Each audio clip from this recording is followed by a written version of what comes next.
Hello guys, this is your friend and we are back with the new fanfic. And if you enjoy the fanfic, then please press the like button and subscribe to my channel for more fanfic like this. And now let's start the fanfic. What if Naruto was guided by Orochimaru, loved by Kushina, trained by Tsunade, protected by Kurenai, and observed by Hinata? Chapter 1. The Forest of Death looked like a war zone. The two boys watched as their third teammate had a duel with an S-rank Nukenin. They knew it was hopeless. Even the most prodigious in the shinobi world rarely reached this level by the age of 12. There was no shame in his defeat, it was inevitable. Even if they all had attacked, nothing would have changed, and only a pact between summoners assured their safety while damning him. They knew Naruto was different. He'd only been with them at the academy a short while as he'd opted to graduate 3 years early. But his push seemed to be more about how disliked he was by the instructors than any natural genius. However, 3 years of field experience is a gulf, and while they were still fresh-faced, even if more serious than the average rookie genin, they weren't battle-hardened like him. It was shown in his display where he demonstrated a level of kenjutsu skill they didn't know he had and was utterly ruthless, attempting to maximize every advantage, but it wasn't enough. Even when he called upon that potent and frightening red chakra, his kenjutsu style becoming more feral as a result, it still did nothing. He couldn't touch her and she toyed with him until she'd gotten her satisfaction. But she was also, weirdly, complimentary and encouraging. 2 strikes, one to the stomach and another to the face, hard enough to instantly concuss him while also making him drop his sword, ended the O-chakra cloak. She picked up his sword and approached him, grabbing the redhead by his neck. She whispered something in his ear and promptly stabbed him with his sword, channeling Raiden chakra once she impaled him, causing the boy to scream. Their strongest member was done. They were surrounded by enemies and standing in front of Konoha's greatest traitor. Bleak was the only way to describe their situation. "Nara-kun, Aburame-kun, come here please." It sounded like a request, but it was clearly an order and both boys obeyed. She handed them a scroll to their confusion. "I know you'll report this to my former sensei when you make it to the tower, but if anyone other than Naruto should receive this scroll, I'd have to kill both your clans in their entirety. Do we have an understanding?" Both boys nodded while Shikamaru accepted the scroll. She departed soon after and the boys collected Naruto and his sword, Shino opting to carry him on his back after they patched up his wound. They made haste to the tower and luckily ran into only light opposition, nothing the two couldn't handle. They arrived to the tower, greeted by their sensei, whom wasted no time getting Naruto to the medical center while having them debrief in front of the Hokage. He made his way up to the familiar gate guards. A team of 4 was now only 1, but he'd changed. His eyes were harder and he was sporting a scar above and below his left eye. He was not happy to know Raiden chakra delayed his healing ability, but was assured the scar would be temporary, fading in months. He checked in as was protocol and made his way to the Hokage tower to give his mission debrief. Given this was supposed to be a simple courier mission, lasting no more than a week, and it lasted a month and a half, it was of the utmost importance to know why, so the Hokage spoke to him immediately.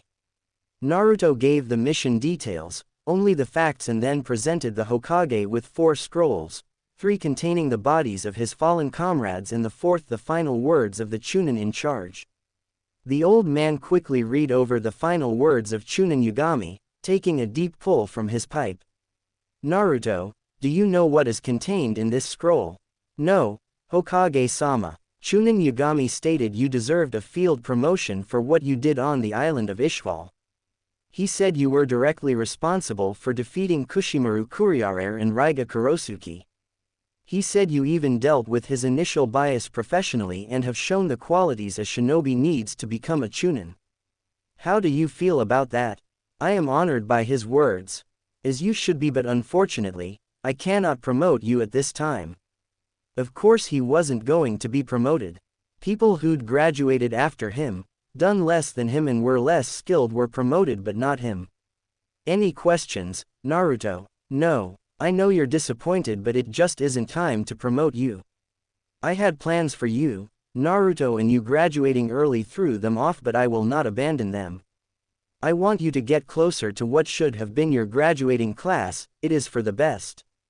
Do you trust me? No. Maybe I deserve that, but if you become connected with this upcoming generation of clan heirs, it'll go a long way in providing you political protection from those who'd want to see you hampered. Hampered like not being promoted when it is deserved. Like not being treated as a shinobi at all. There are those who would seek to weaponize you, and I don't want to see that. Then kill them. You're the Hokage, you employ an army of assassins. If someone is a risk to your rule, why not remove them? A lot of reasons, Naruto, the largest one being that's the path toward tyranny. It'd make Konoha be something it was never meant to be. But sometimes to uphold that ideal, I have to accept less than ideal outcomes for those that don't deserve it. As long as you can accept it, Hokage-sama. That's not what I meant, Naruto. Just understand, I'm not holding you back out of malice. If that's all, Hokage-sama. Dismissed. When Naruto regained consciousness, he relayed all relevant information to the old man, including that his chakra felt chaotic. Fortunately, the application of a seal over his existing one was discovered and remedied. This allowed Naruto's wound to heal faster, and he was near 100% at the end of Exam 2 and the start of the unexpected preliminary matches. All three of the Soul Suna team passed.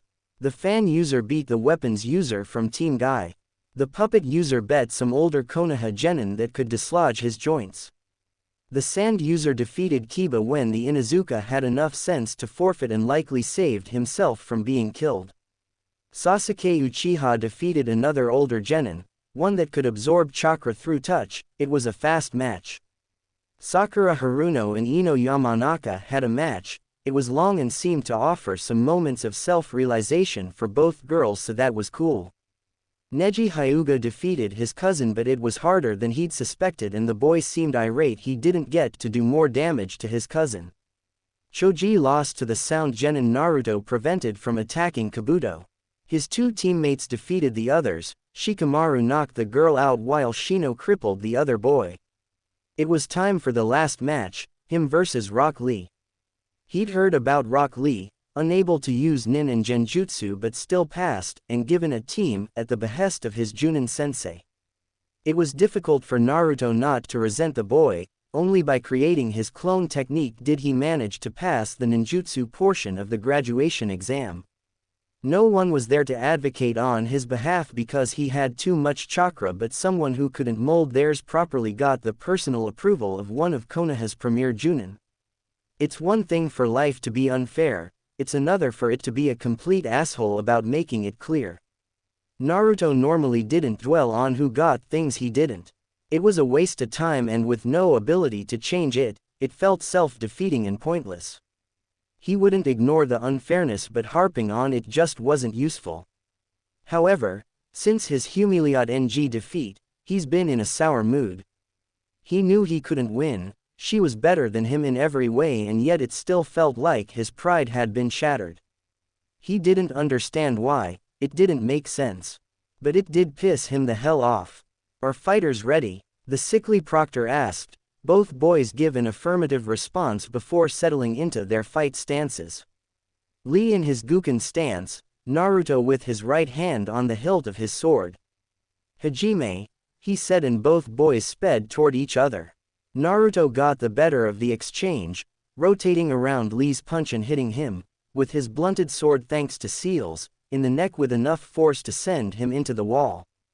Had the sword not been dulled, Lee would be dead. Naruto stopped, fighting his instinct to press the advantage. This is a Konoha nin and he was hit pretty hard, so Naruto would allow him to give up as he may be injured or knocked out. To his mild shock and sincere annoyance, the green-clad boy got up and resumed his stance. Naruto sped toward him again, this time hitting him in the left shoulder with an overhead strike and kicking Lee in the stomach, sending him back into the wall. It was weird, while not his fastest, he could see that Lee could track him but couldn't move fast enough to counter. "Take them off, Lee," Guy shouted, and the boy asked if his sensei was sure. The man gave him a thumbs up and Lee speed up to the balcony where the genin were observing. Naruto quickly put it together. The boy had been wearing weights and saw reason to change it. Before Lee could remove his weights, he was hit with another sword strike, hard enough to potentially break a few ribs, and was sent careening to the floor. Sorry, Rock-kun, but if you willing disadvantaged yourself, I can't allow that to change. Guy's protege was on the ground, holding his ribs. The 3 attacks he's absorbed having taken a toll, but he refuses to back down. I won't let this end here. I will show. I hate to interrupt you, Rock-kun, but the only reason you aren't dead is because I haven't wanted to kill a fellow Konoha shinobi. Naruto said before biting his finger and running across the ceiling array on his sword, removing the barrier from the edge. You've taken advantage of that by not yielding and stepping on my mercy. Normally, I'd likely overlook it, but you've caught me on a bad day. This is your only warning. If you get up again, I'll come at you with the intent to kill. I won't give up, Naruto. I will show hard work can trump a genius like you, Lee said, managing to make it to his feet. Before he even took a stance, Lee was surrounded by cherry blossoms. Their fragrance was so alluring to the battered genin. It put him in a peaceful state, so peaceful he momentarily forgot he was in the middle of a fight. That is, until he heard a snap and the cherry blossoms seemingly attacked him. Then Lee felt pain all over and fell to the ground in a bloody heap. Most of the genin saw what Lee saw, him being surrounded by cherry blossoms. The Junin knew it was a genjutsu but didn't dispel it so as to not interrupt it for Lee. While he was distracted, Naruto sent a series of wind blades toward Lee, but it appeared as if the cherry blossoms suddenly grew sharp and attacked. Once Naruto dropped the illusion, all saw Lee cut at various spots on his body. The cuts weren't deep but were numerous and appeared to be quite painful. Naruto waited for the proctor to call the match when, astoundingly, Lee tried to get to his feet once more. Even in mind-numbing pain, the boy wouldn't give up. Many would find it admirable, more so foolish. Naruto found it offensive. Why? The redhead questioned. Because I want to prove I can become a splendid shinobi with nothing but taijutsu, Lee said, finally standing again. Naruto didn't know why, but this angered him. This wasn't his only chance at the Chunin exams, and even if the boy couldn't use chakra techniques, he could pick up a weapon. But more than that, he was being an asshole. Even if he won, what would it prove? That Naruto was an idiot for being merciful. Because until recently, almost no one gave a shit if Naruto became a splendid ninja. This toolbox had the nerve to call him a genius. What does he know about burnt-out tenketsu from performing an original jutsu? The research, the notes and diagrams. When something doesn't work, going back to the start, going back to chakra theory or what hand signs do. Figuring out the elemental manipulation exercises by himself. Doing all of that and self-training his physical skills. The torn muscles in his legs trying to perfect the basics of his kenjutsu style. The cracked knuckles from improper punching technique. To be diminished as a genius, to be set up as this asshole's foil when all he'd known is hard work. It was infuriating. You know, they say a shinobi is judged not by how they lived but how they die. I'll make sure you'll be remembered as a splendid shinobi, Rock-kun. The Uzumaki said with menace and then blurred once again, intent on cutting down this arrogant boy that dare label him. However, his attack never reached Lee as Naruto was met with a powerful force and sent into a wall himself by Lee's sensei, Guy. Naruto's back hit the wall with a thud and he was seeing double, however he was coherent enough to make out Guy standing over his fallen student. This only enraged Naruto further as in the moment, he truly believed Guy wouldn't have attacked any other genin in attendance.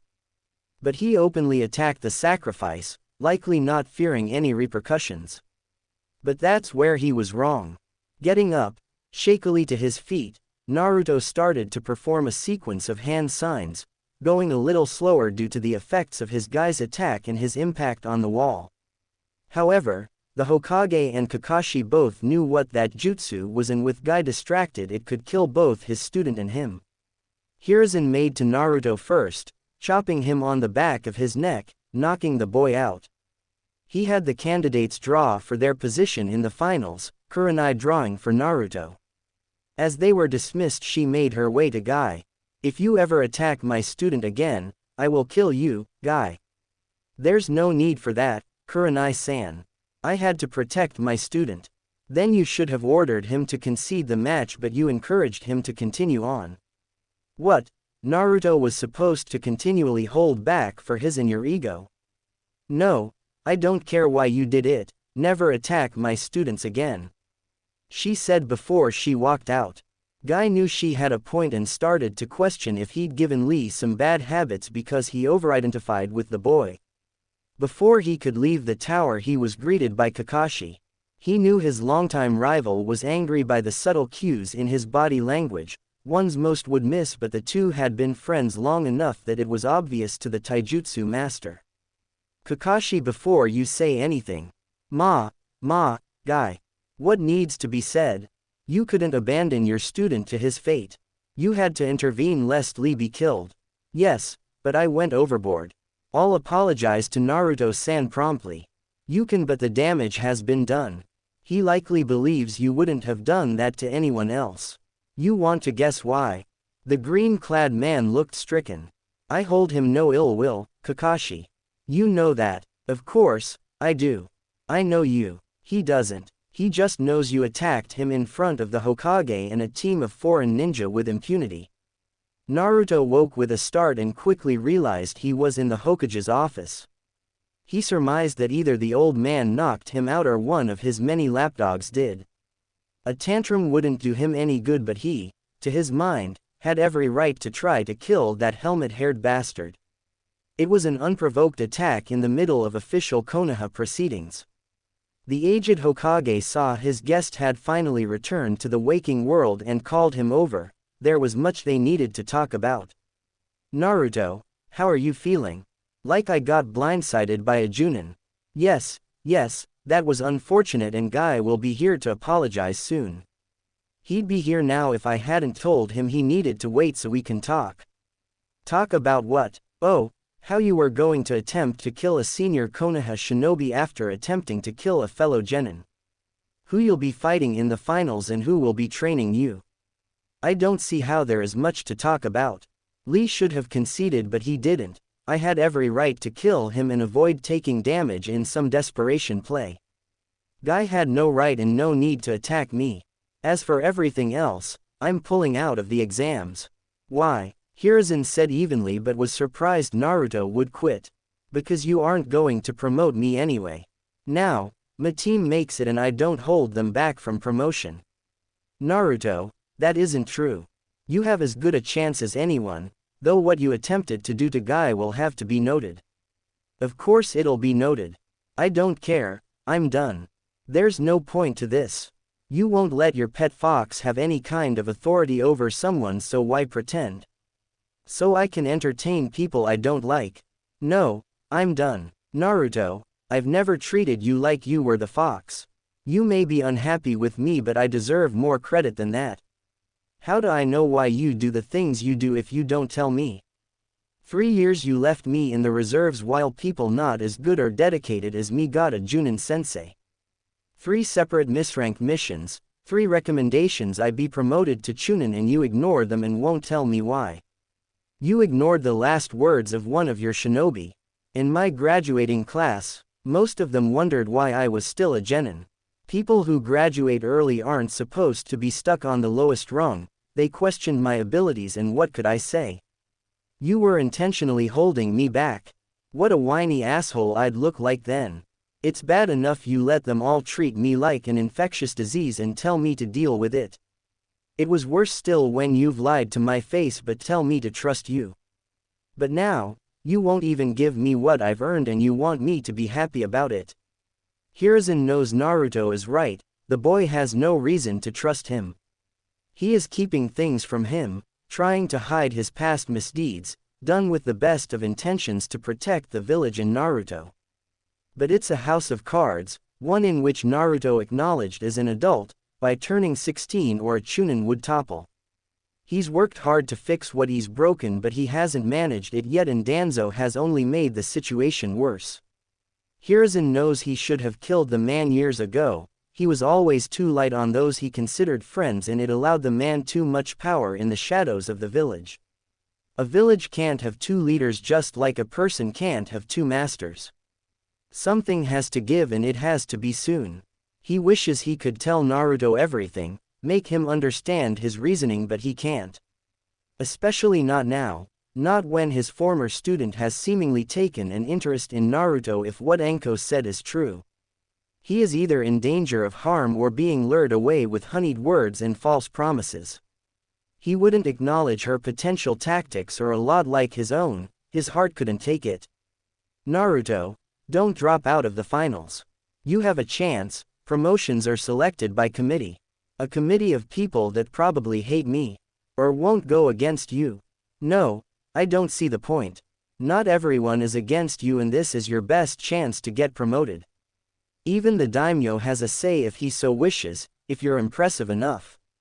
Fine. Naruto relented, but in no way believed the lying old man. Good, now I've arranged for my student to train you so you'll be safe. I don't know what Orochimaru wants, but it is paramount she not get it. Tsunade's going to train me, he said, somewhat hopefully.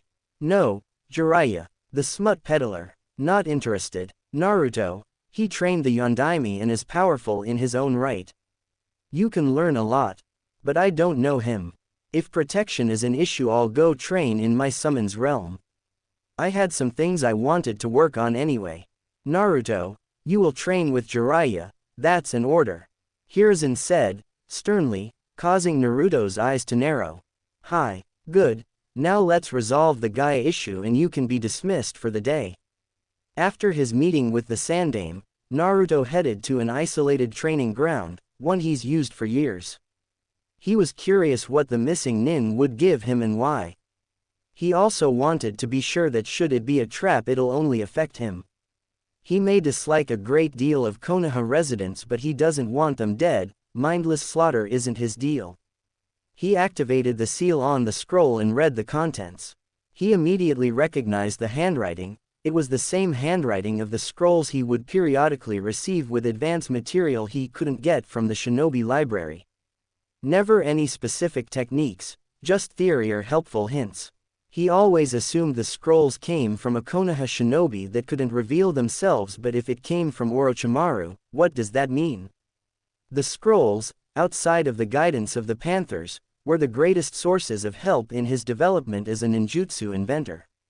He couldn't understand why she'd help him.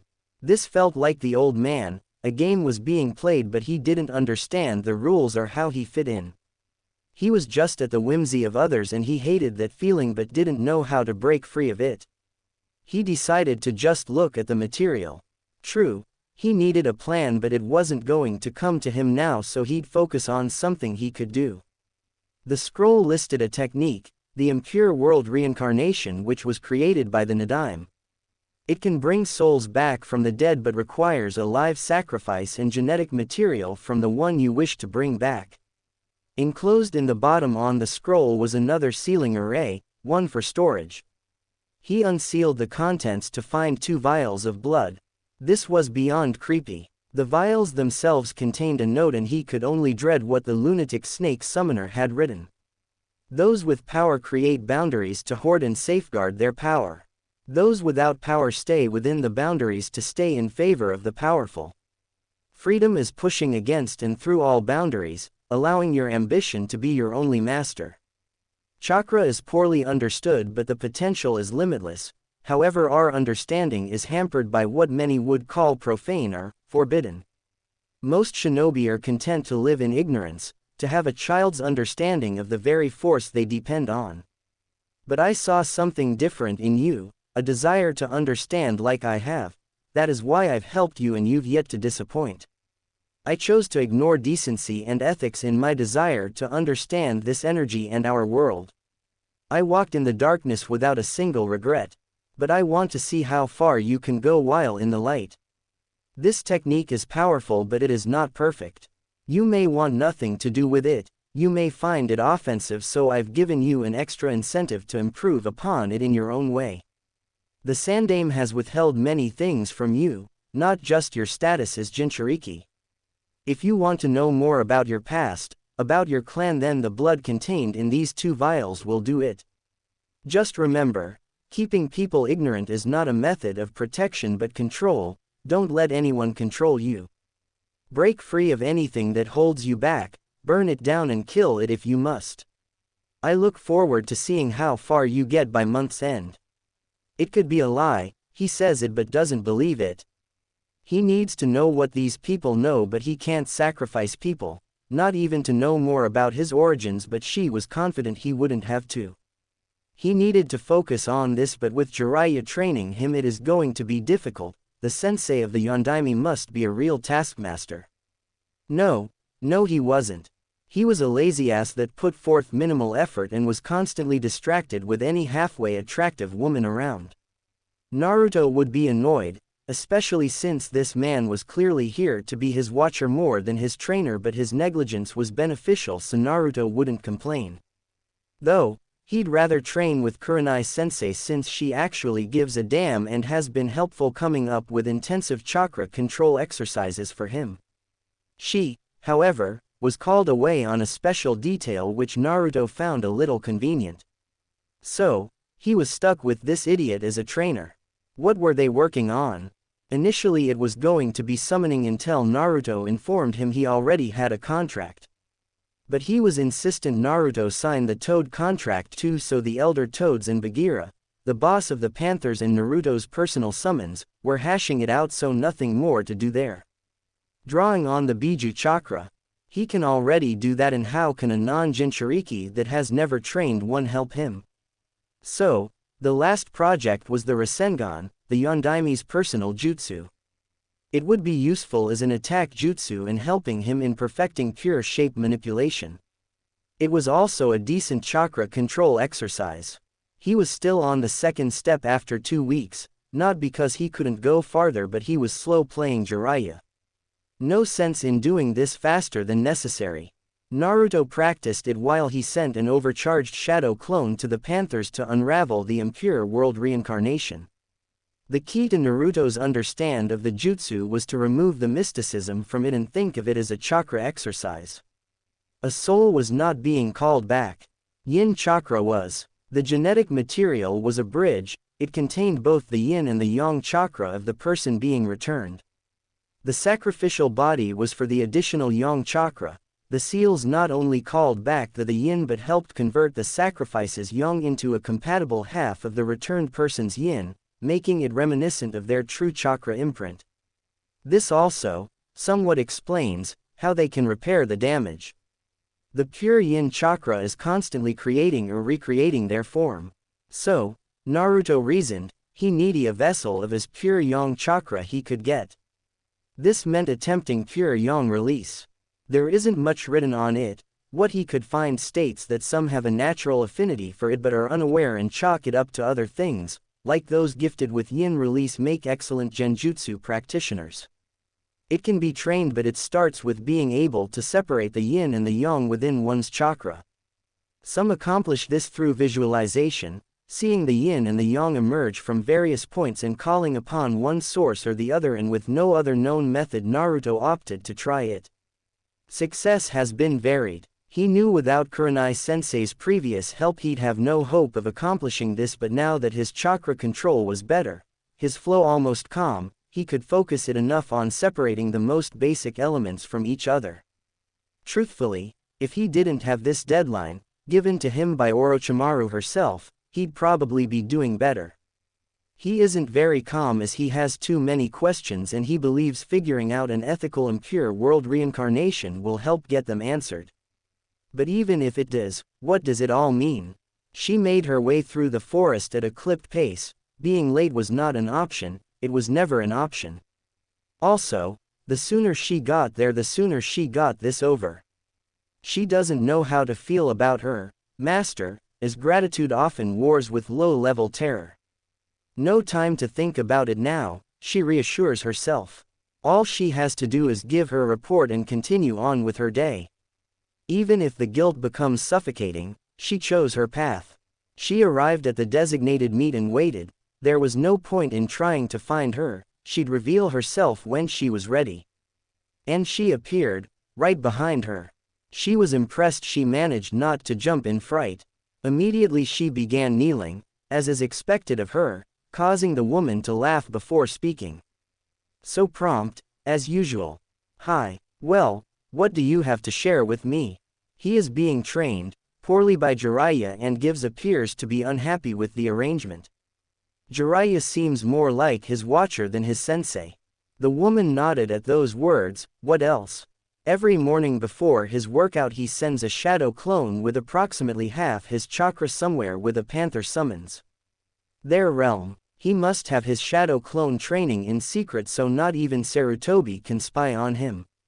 Clever boy. Is there anything else? Once he's done training with Jiraiya he practices his kenjutsu, does a light workout and then heads home. There he does research until several of his summons meet with him. I'm assuming they are performing surveillance of his competition. I scouted the other finalists, all but Shino-kun and Shikamaru-kun have subtle but unnatural shadows following them and none have appeared to notice. Kukuku, you've done well. I want you to cease your surveillance, it won't be necessary any longer. But what? I thought you'd be relieved to no longer have to spy on him. Don't tell me you're nursing that silly little crush, she asked but her subordinate didn't answer. You are. Tisk, tisk, tisk. You know that can never go anywhere, yes. Even if you were to turn his head that wouldn't end well for you, yes. Hi. She said through gritted teeth.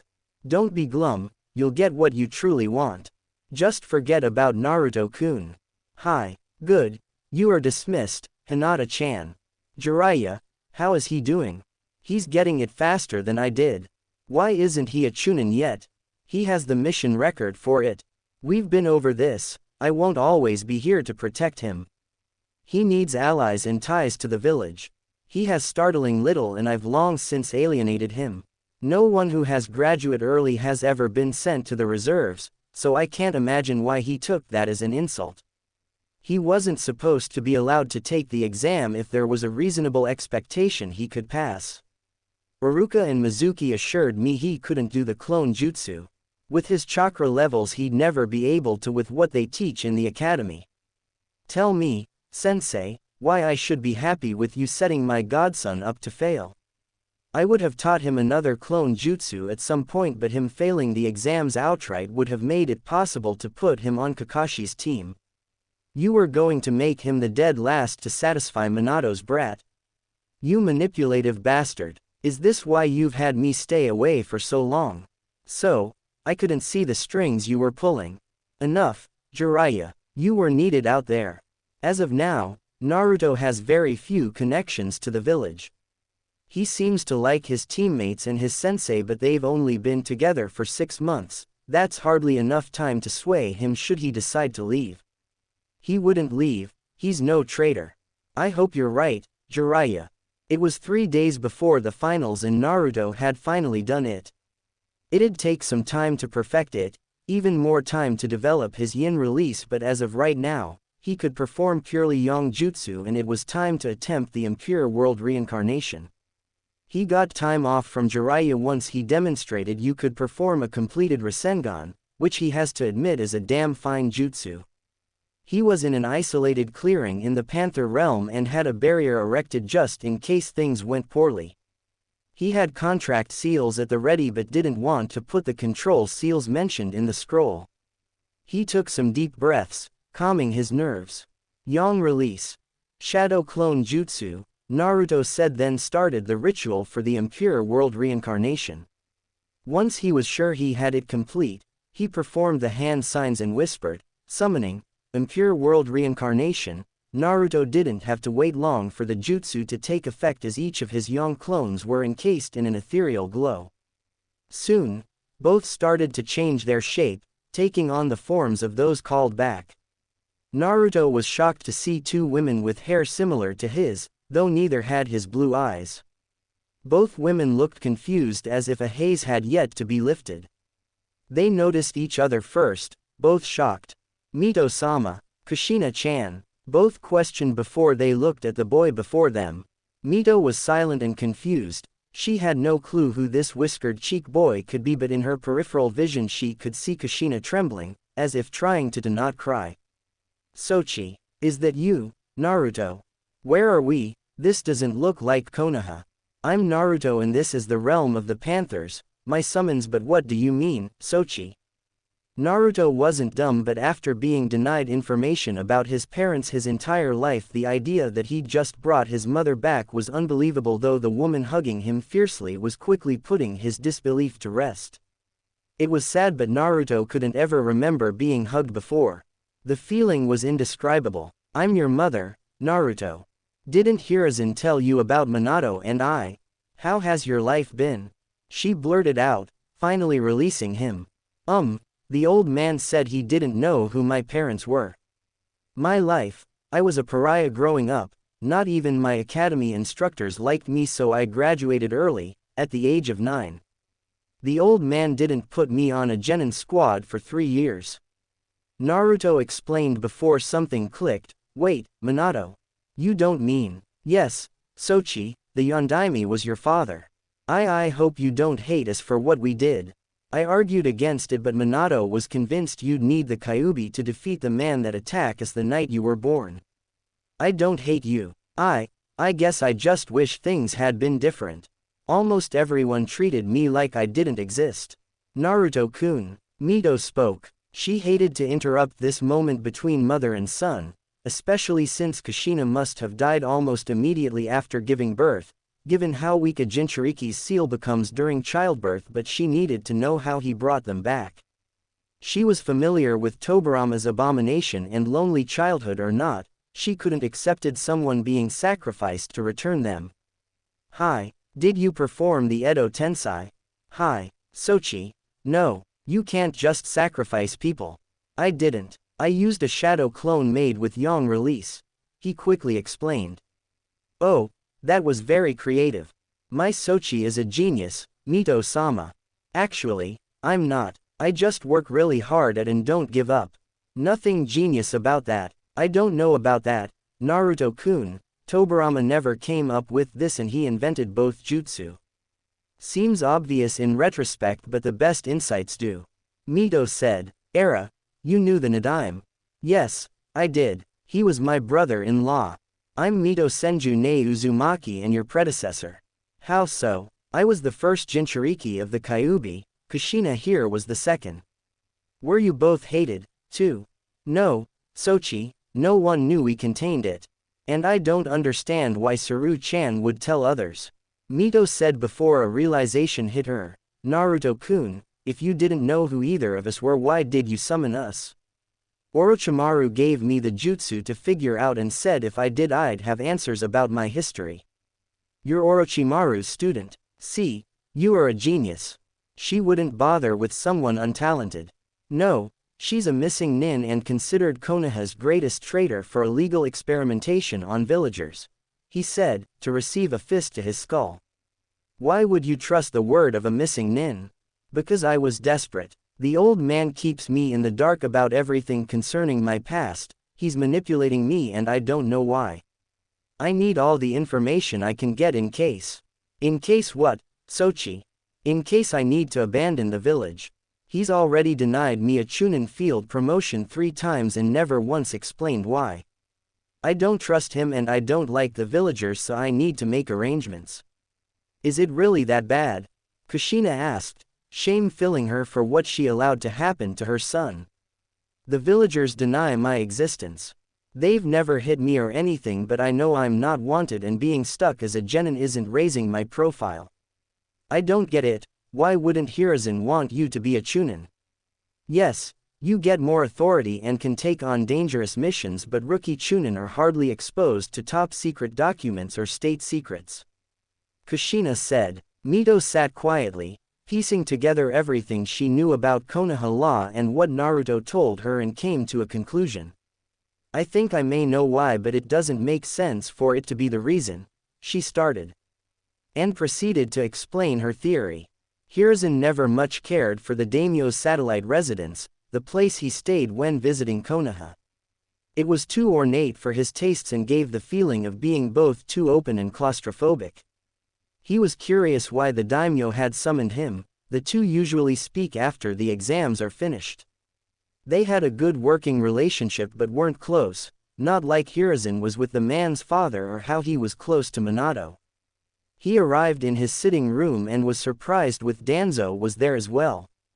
Hiruzen bowed to the daimyo and took his seat.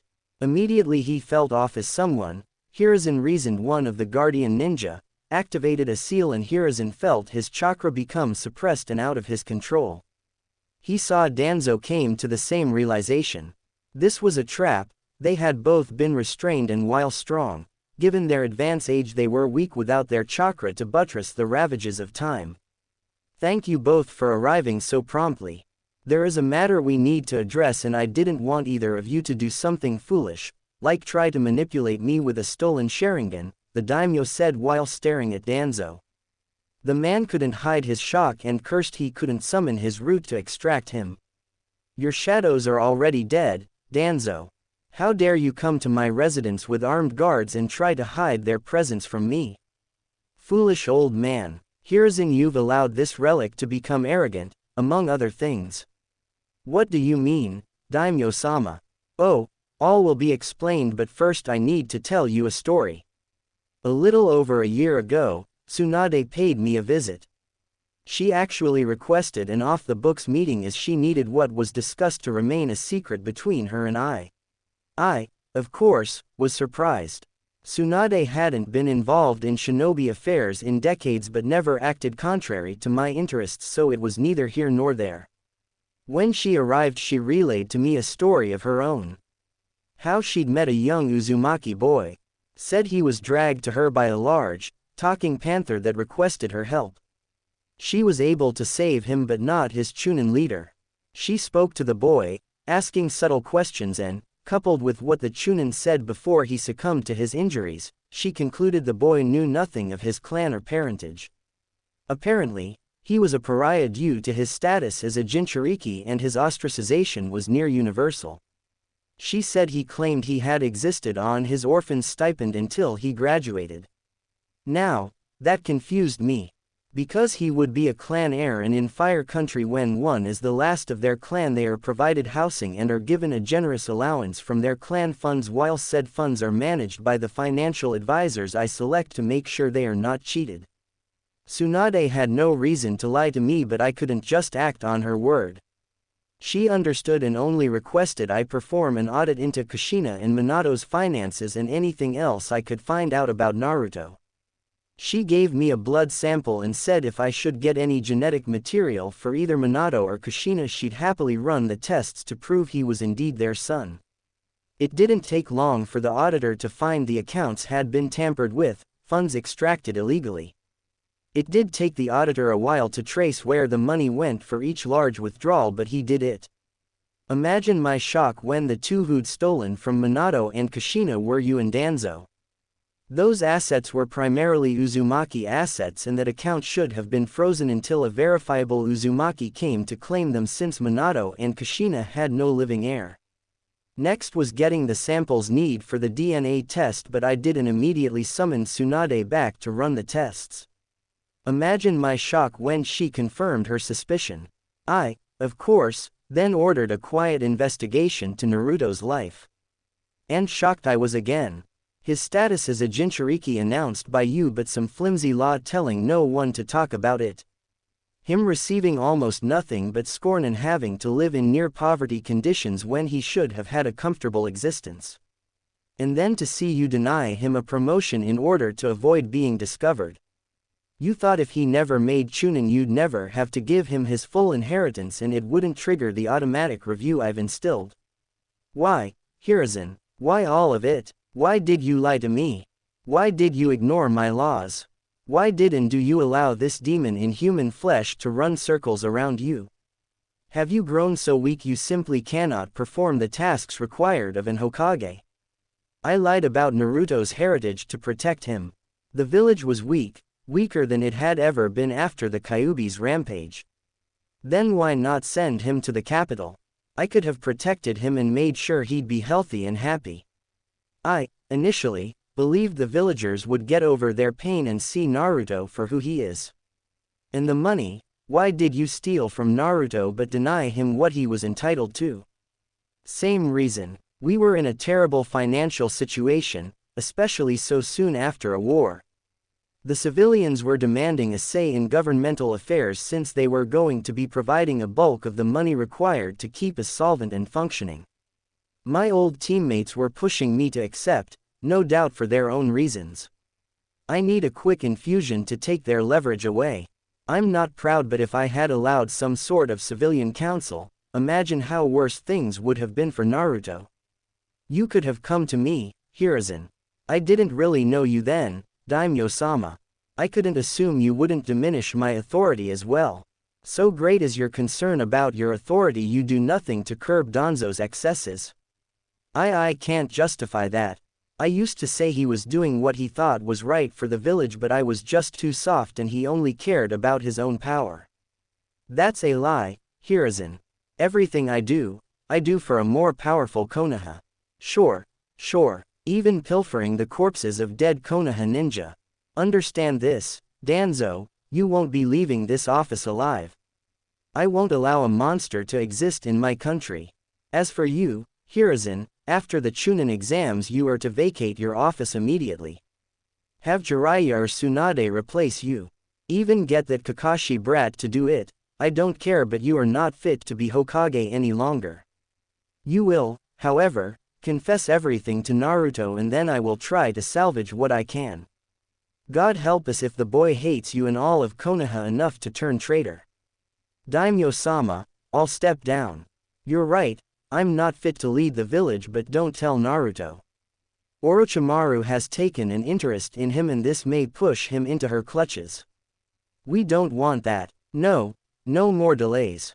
It's bad enough you ignored my law, and I know this isn't the only instance, as I only have to go to the Hyuga compound to see an example of forced servitude, but I'll be clearing that up after the exams as well. No, Naruto will be told everything and given the promotion he so richly deserves. I am so ashamed of you, Hiruzen, and I imagine Minato and Kushina are as well. The stadium was packed and brimming with anticipation. All contestants but one were present, but Hiruzen couldn't focus on that. His mind had been elsewhere since he was stripped of his position, even if it hadn't been made official yet. He was ashamed of how far he'd fallen, of the lies he told to others and himself. He had soothed his conscience by assuring himself he'd done what was best for the village, but that wasn't the truth. The daimyo even mentioned how his asymmetrical alliance with Suna was starving the village and how it was making Rasa desperate. The daimyo took it upon himself to speak to his Wind Country counterpart to make sure Suna got enough funding. Hiruzen was creating an enemy, one with motive to attack them, and the exams would have been the perfect time to do so. He'd lost a step both mentally and physically. It was time, he realized. It had long since been time. He sat awaiting the arrival of Rasa and this new leader from Oto when he watched the two arriving together, chatting as if they were old friends. As the two sat beside him, Rasa offered his greeting and Hiruzen returned it, formulaically. But when he heard the leader of Oto speak, his blood ran cold and he was about to summon his Anbu and attack when she stopped him. International law, Sarutobi-sensei. You attack me now and you'll be sanctioned by other villages and nations, Kukuku. She was right, and not only that, but if he did attack her now there would be untold casualties and he couldn't allow that. He'd have to tolerate his wayward student for the time being. Hiruzen wasn't the only person hosting a Sanin, as the fire daimyo was sitting beside Tsunade, both wanting to see how Naruto would do as well as be on hand when Hiruzen tells him the truth. Alright you lot. The rules are the same as they were in the preliminary round. Hayate stated to be interrupted. What about Sasuke and that Dosu guy? Shikamaru asked. Dosu had to pull out due to injury, he said looking at Naruto, and if Sasuke doesn't show up for his match he'll likely be disqualified. Now if there are no more questions I'll exit except Neji Hyuga and Naruto Uzumaki. Hayate watched as the other genin left and walked to the center of the stadium battleground along with the first two fighters. He announced the two and then called a start to the fight and watched as neither boy moved.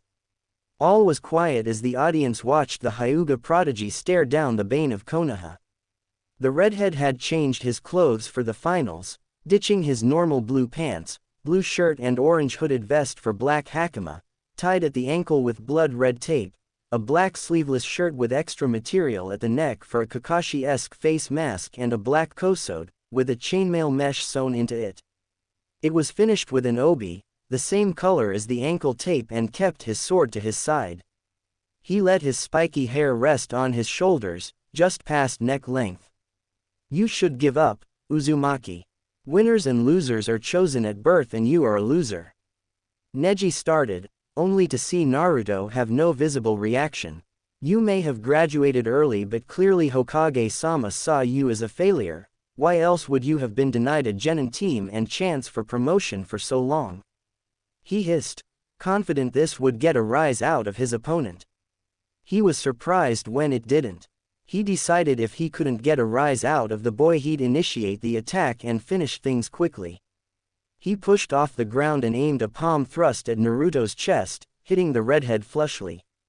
Neji smirked until he saw the Naruto he hit flare briefly and then puff into smoke. He was confused why Naruto would send a clone to fight and then have said clone unable to do anything. He heard footsteps behind him and turned to see another Naruto, maybe the real one, approach. He got ready to attack but halted when the boy spoke. Neji, look at the hand that struck my clone, he said, and Neji did just that, only to see a sealing array on his hand, going up his forearm. That's a localized explosive array. It'll take your arm off at the elbow and likely end your career. Concede now and I'll remove the array, don't and you lose an arm. Neji was stuck, unfamiliar with indecision. He'd never heard of a clone that could impart a seal on someone when struck, but then again, he wasn't aware of corporeal clones that dissolved into smoke either. His opponent put him in a bad position.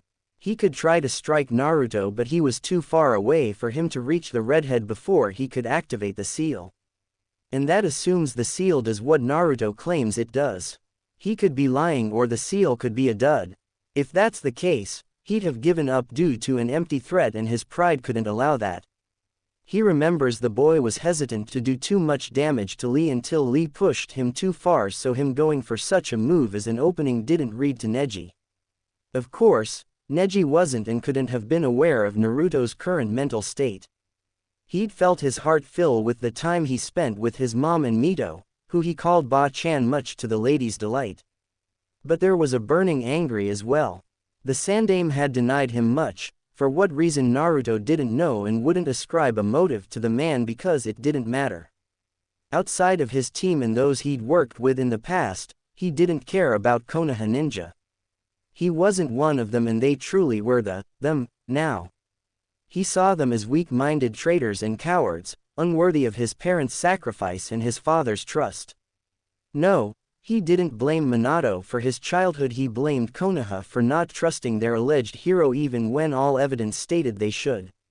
In the preliminaries, the Fuin Bunshin would have been preloaded with a paralysis tag because he didn't want to hurt a comrade. Now, Neji isn't a comrade, just a potential enemy. Neji decided to call Naruto's bluff and charged toward the boy. He didn't have to wait long to realize his mistake. A quick flare of chakra is all it took, and suddenly the arena was filled with the screams of Neji as he clutched what was once his arm.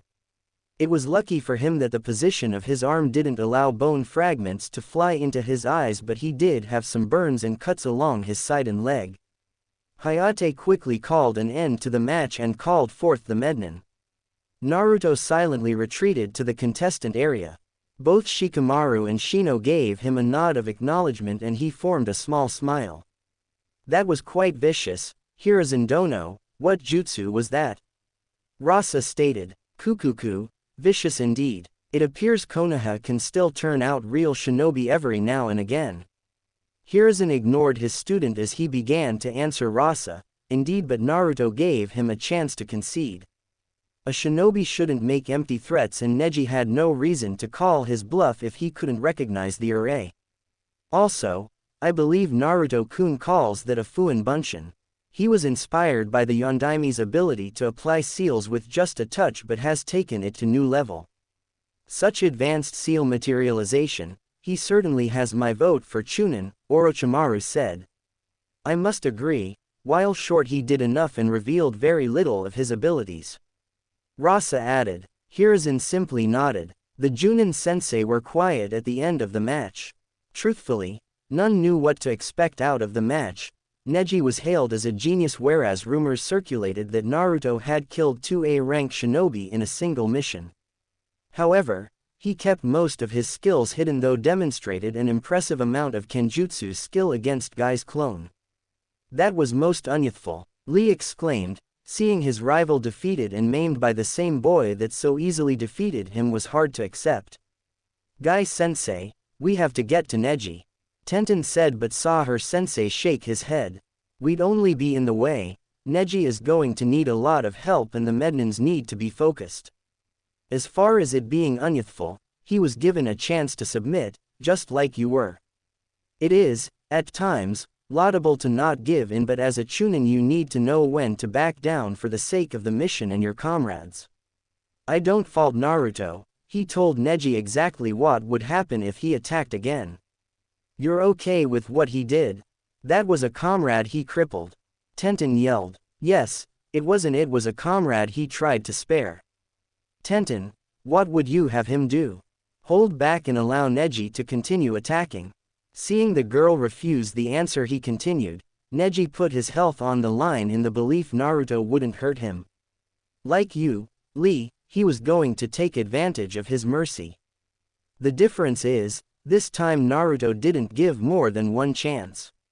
As such, Neji's injury is my fault. I've instructed you poorly if none of you know how to stand down when you're outmatched. Guy finished, sounding more subdued than he ever has. Asuma and Kurenai could see he meant every word, and while Kurenai still had some negative feelings toward the senior Junin, she wouldn't wish the belief you failed your students on anyone. You think he did enough for a promotion? Asuma asked. I hope so, he's clearly ready. I've let him run some of our C ranks and he's done well. He's clearly paid attention to what other Chunin did when he was stuck in the reserves. Kurenai answered. Close by the Junin sensei sat Anko. She'd never really had an opinion on her fellow pariah, not until she had expressed an interest in him. She was one of the few that saw the footage of their Kenjutsu battle before the cameras cut out. He wasn't on her level, nowhere near, but he was good, willing to change tactics on the fly to keep a superior opponent guessing. He also didn't hesitate to go for the kill. Normally, that kind of ruthlessness would be something Anko praised. But Orochimaru taints everything, and Anko couldn't help but be wary of the container. She didn't know why Orochimaru was interested, but it couldn't be for anything good, and given the boy's experience in the village, he had the signs of a flight risk, one that may run straight to the snake. His willingness to, potentially, end the career of a fellow Konoha ninja demonstrates how little connection he feels for the place.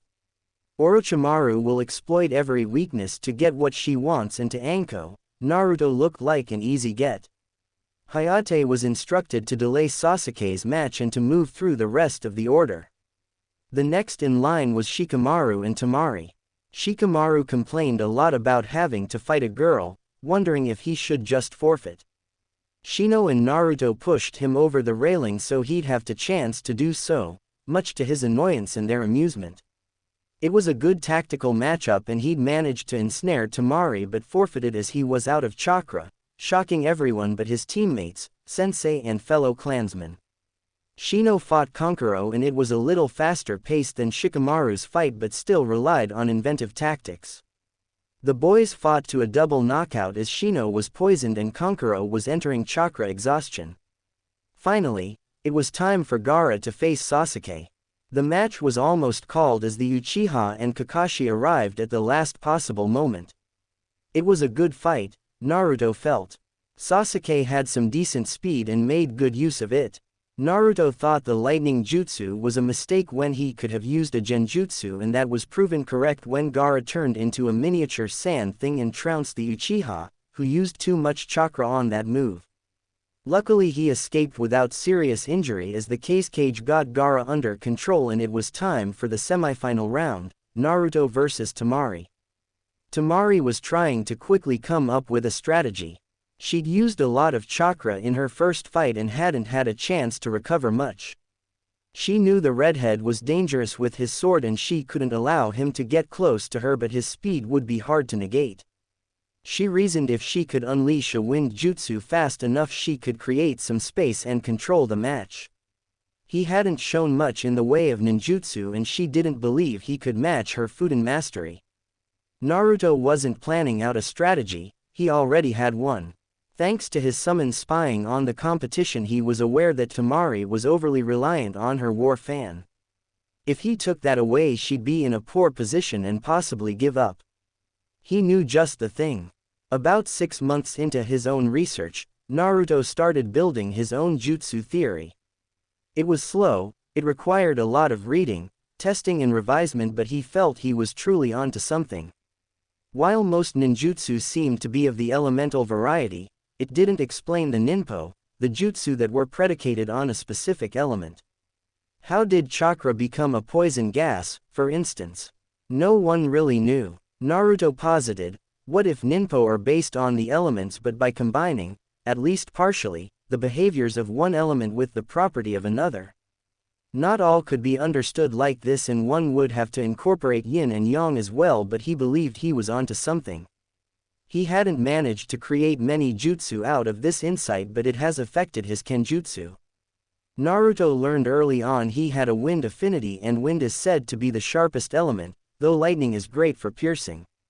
Naruto wondered what would happen if one took the sharpening process from wind and incorporated lightning's high frequency. Sound. You got sound, and the better he got at grinding wind faster and faster, the closer he got to what became his supersonic blade. This type of chakra flow is the sharpest, not even a vacuum blade compares. This was the key to his plan. Temari was about to lose her main weapon.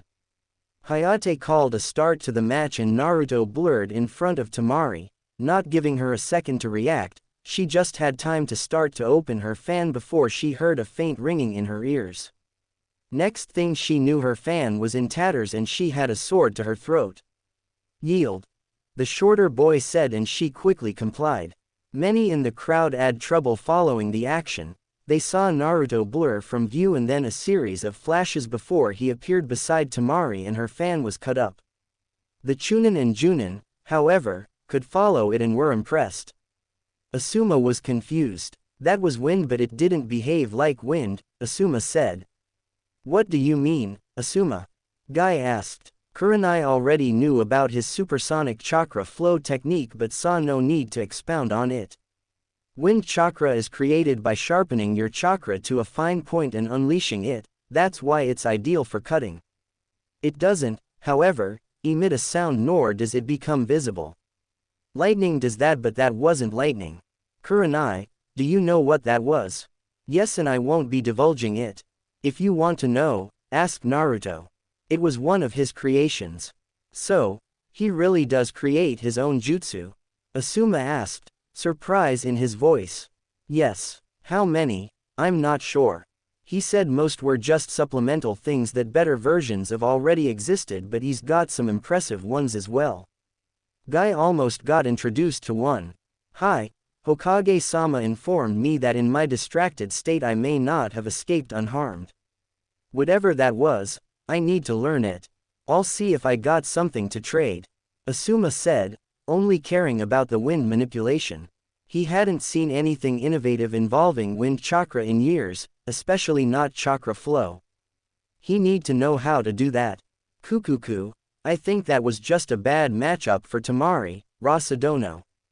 I agree, but she appears too reliant on that fan.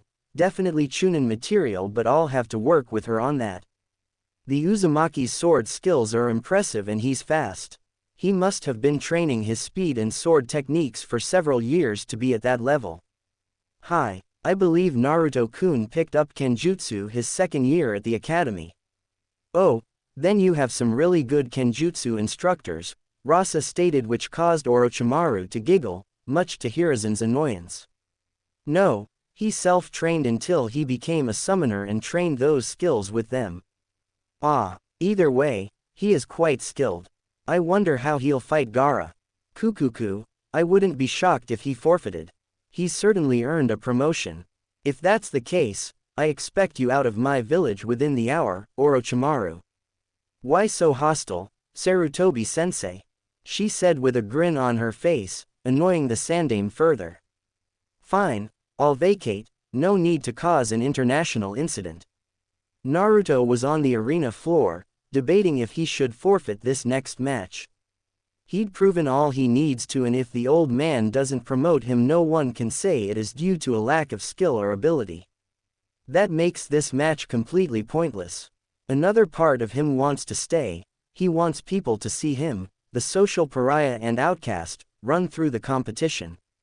To easily defeat the prodigy, the strongest kunoichi in the competition, and finally, Tsunade's mad Jinchuriki. He wasn't sure Gaara was one until his match with Sasuke, but he has a way to incapacitate the boy. It would put some emphasis on the day and let all know Naruto Uzumaki isn't the one to try. But that's ego, and a ninja doesn't need ego. Why reveal any more than he needs to? It was difficult, his pride was telling him to just win the damn thing outright. But he's accomplished his mission and is a shinobi, that's a sign it's time to come home. I forfeit. I believe I've done enough to earn my promotion, I have nothing left to prove. Naruto announced and saw Hayate nod before he exited the arena via Shunshin to appear by Kurenai, who gave the redhead a hug and congratulated him on performing so well. Hayate crowned Gaara the winner, though the boy didn't look pleased and called the Chunin exams to a close. Just as they were starting to depart, an Anbu appeared by the Junin sensei to retrieve Naruto, per the Hokage's orders. Naruto couldn't hide his annoyance. He wanted to go check on his teammates, though he suspected Shikamaru was just napping in the medbay. Naruto arrived with the Anbu to the Hokage Tower and was escorted to the Hokage's office.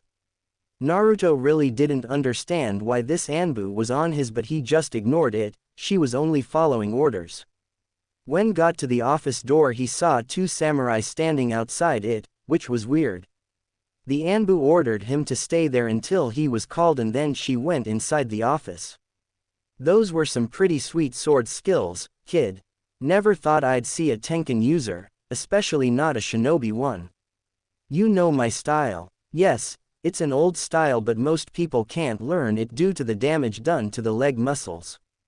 How long have you been practicing, and how many steps from the Shukuchi was that? I started learning when I was 7 from a scroll that was gifted to me. And I was 3 steps shy. While I can move faster, I can only go up to 2 steps for the Shukuchi until my body matures. Naruto said while rubbing the back of his head. He wasn't used to being praised by strangers nor getting to talk Kenjutsu. It was nice. Impressive, the same samurai said. Oh, and just a word of warning, the daimyo is in there, so mind your manners. Thanks. Being an orphan, that stuff doesn't come naturally, but I'll do my best, Samurai-san. It's Sojiro, kid, and this is Shishio. Naruto Uzumaki, nice to meet ya. Likewise, Shishio said. The trio continued to chat away until Naruto was summoned into the office. Upon entering, Naruto saw the old man, surrounded by his advisors. Jiraiya and Tsunade were both there. He shot her a quick smile, but sitting to the side of the office was, he assumed, the daimyo. He bowed deeply to the man, and shot a quick one to the old man. He hated the weak, old bastard, but it'd do him no favors to act like a brat now. Hokage-sama, he said evenly. Naruto-kun, please sit down, we have a lot to discuss. First, I want to congratulate you on your promotion to Chunin.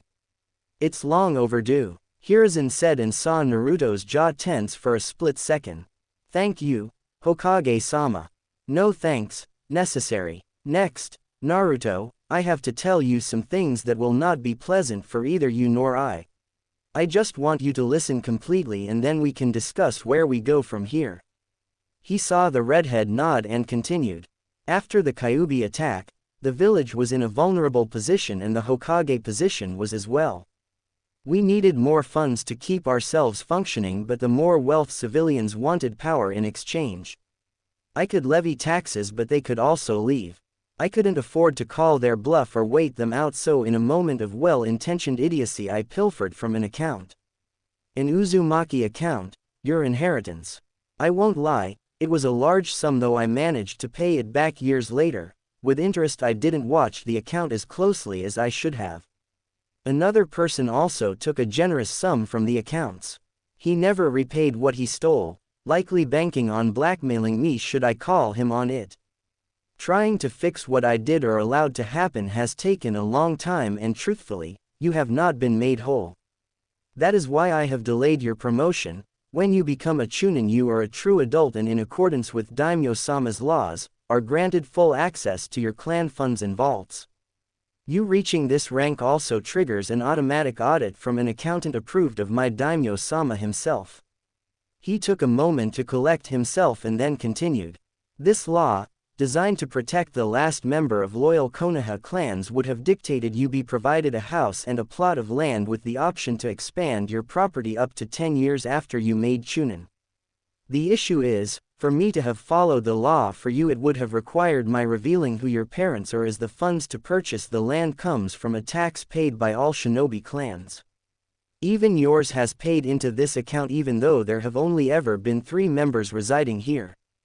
Naruto, your parents are the Yondaime Hokage and Kushina Uzumaki. I know. How? That hardly seems relevant, Hokage-sama.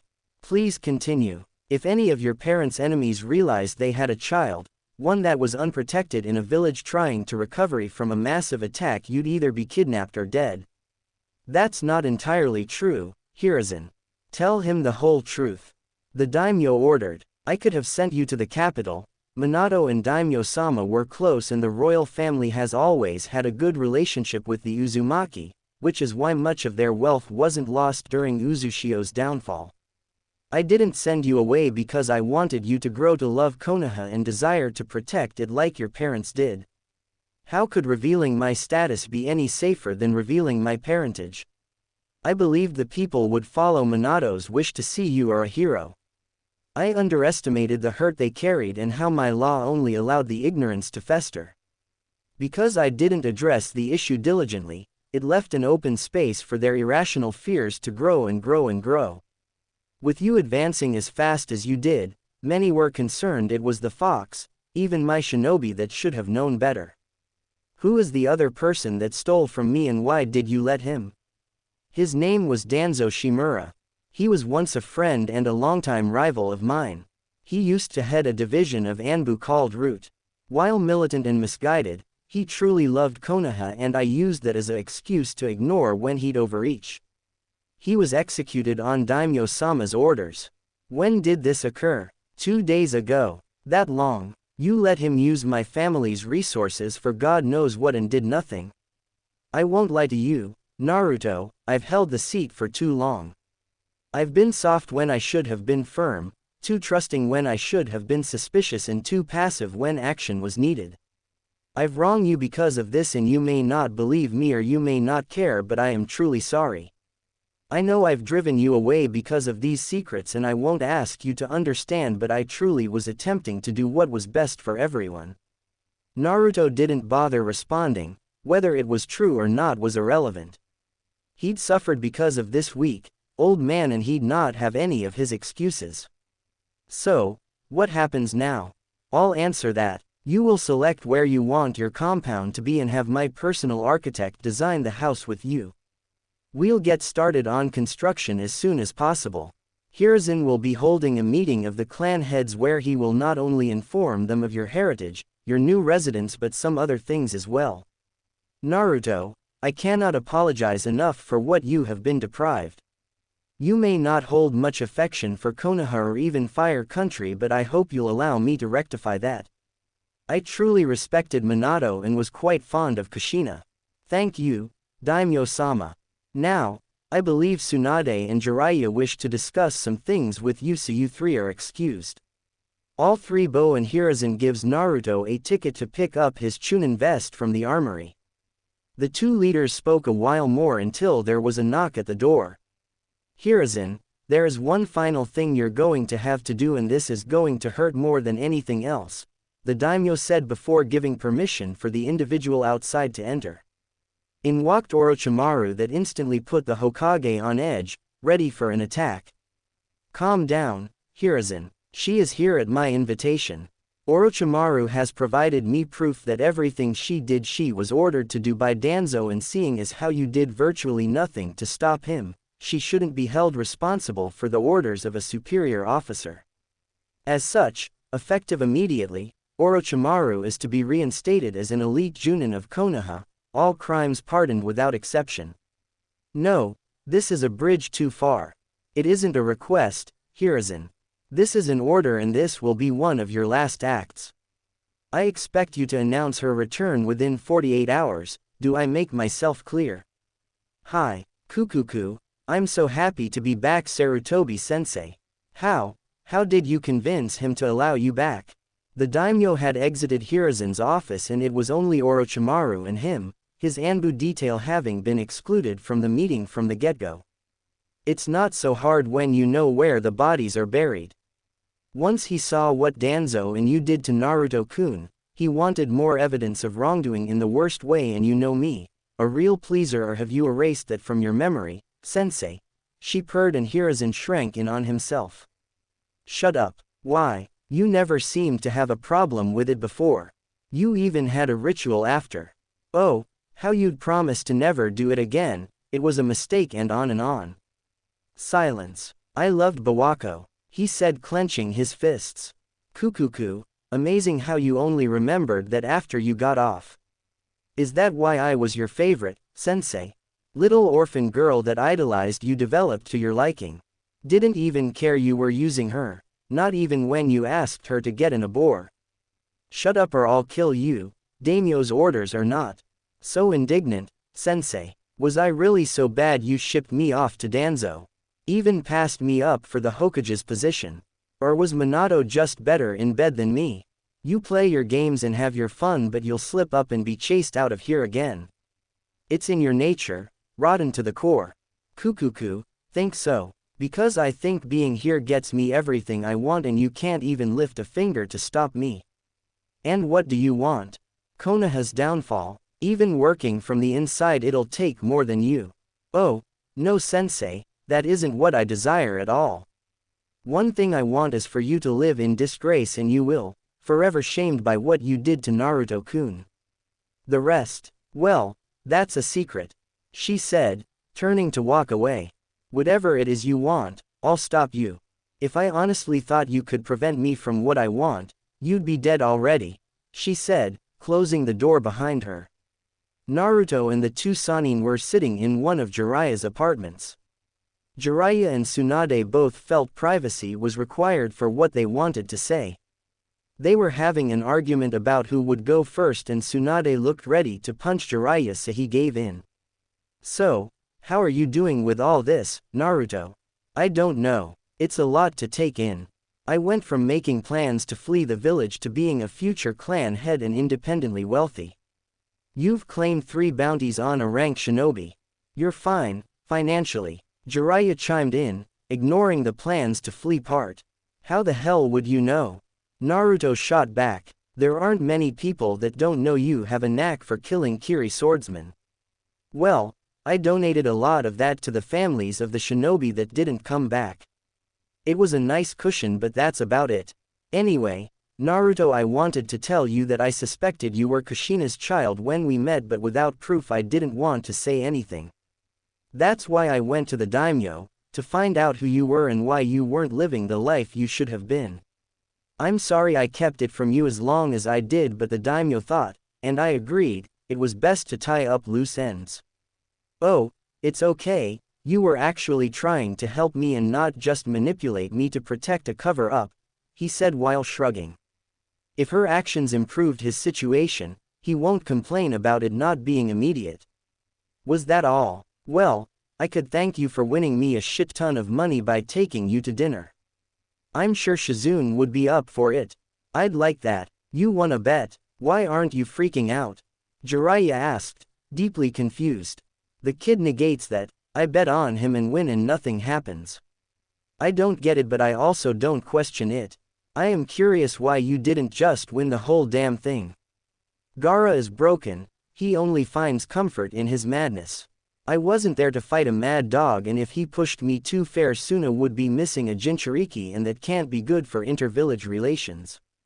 Besides, it was only my pride pushing me to compete, but what's pride to people that perfected the art of fighting cowardly? That's an interesting understanding of shinobi, said Tsunade. I suppose it is. Well, that's all I wanted.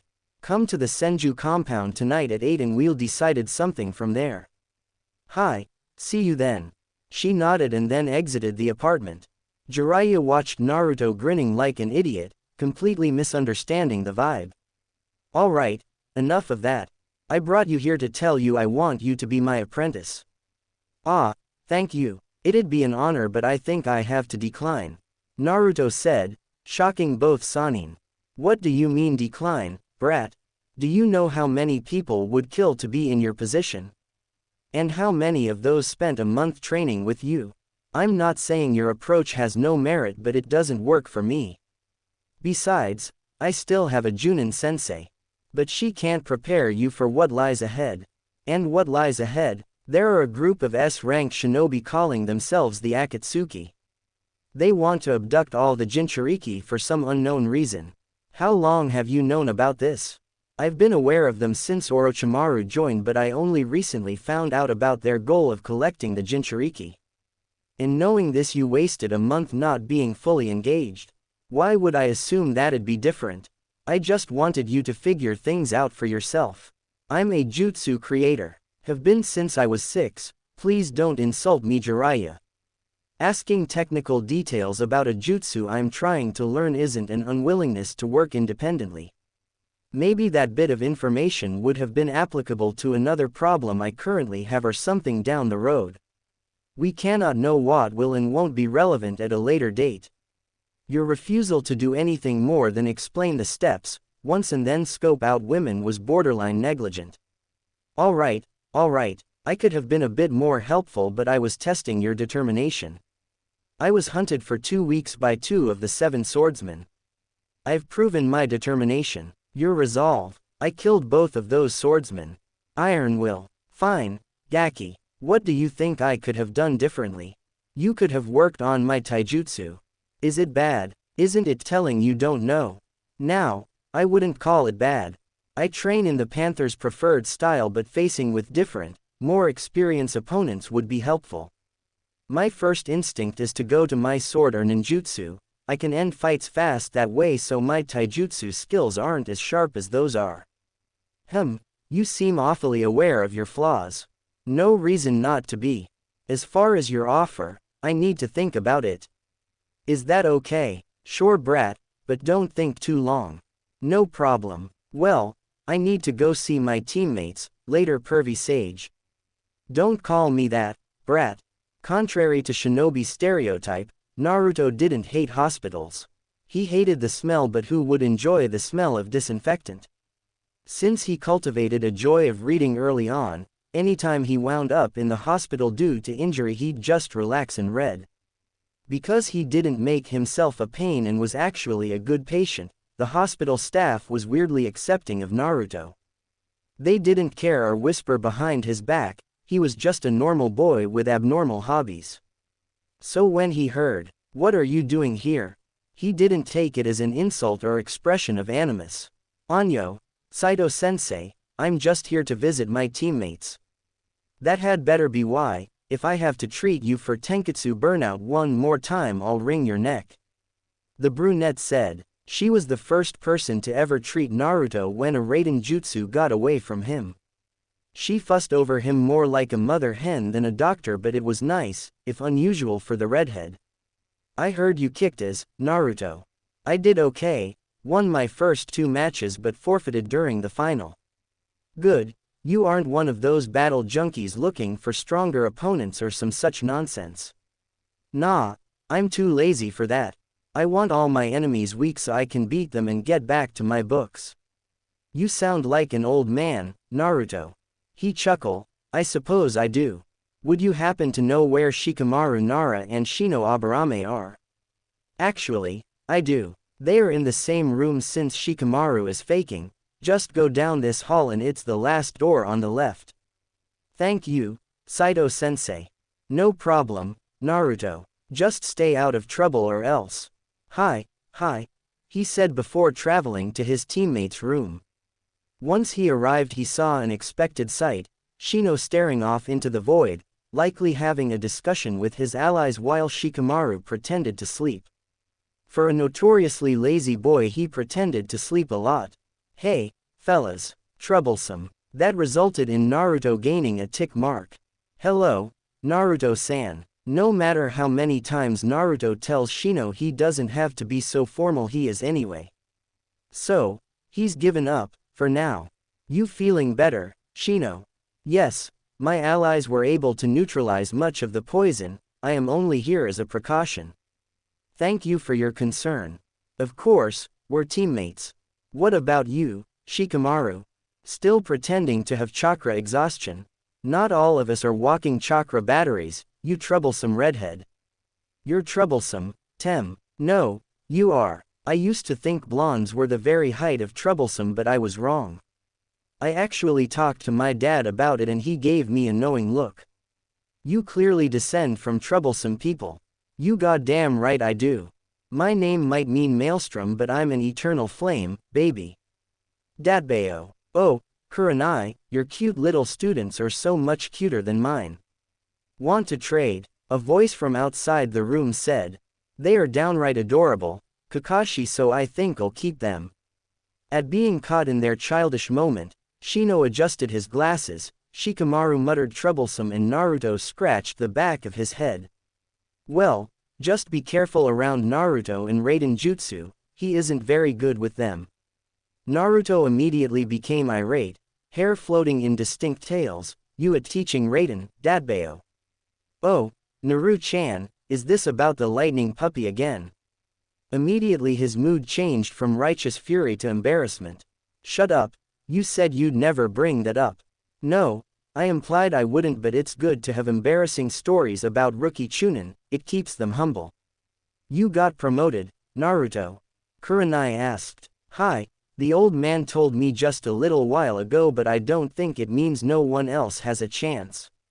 He just confirmed my early.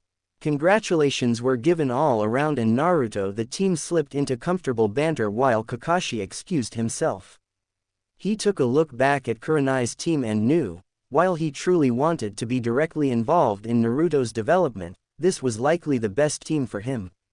A supportive team with no egos, and people too smart to give into blind prejudice.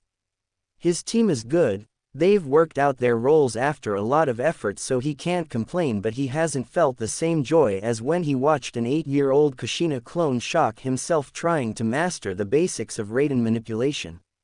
Enjoying time with people he actually liked couldn't be allowed to last, Naruto realized, as he was summoned to a council meeting by an Anbu, the same one that escorted him from the arena. He didn't think the old man would go through with the inheritance stuff so suddenly but he guessed it was better to just get it all over with. He assured his team he'd tell them all about it when next they met and made his way to the meeting, not wishing to make a bad impression. Once he was allowed entrance into the room he was greeted with the sight of the clan heads of the major clans of Konoha, from Aburame to Hyuga. Tsunade and Jiraiya were there as well, though Tsunade's presence did make sense as the Senju clan head, even the old man's advisors were there. The leaders of the major clans were all looking confused as to why they would be there and, especially, why he was there with them. We have a lot to discuss tonight. Well, I have a lot to tell you all.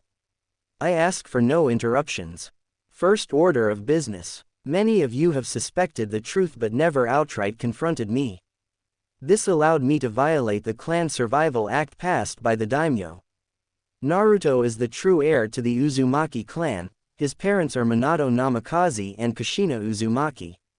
He will be getting the domicile he has been entitled to his entire life along with full access to his clan's resources. He also has been promoted to Chunin. It was long overdue and the folly of a foolish, old man.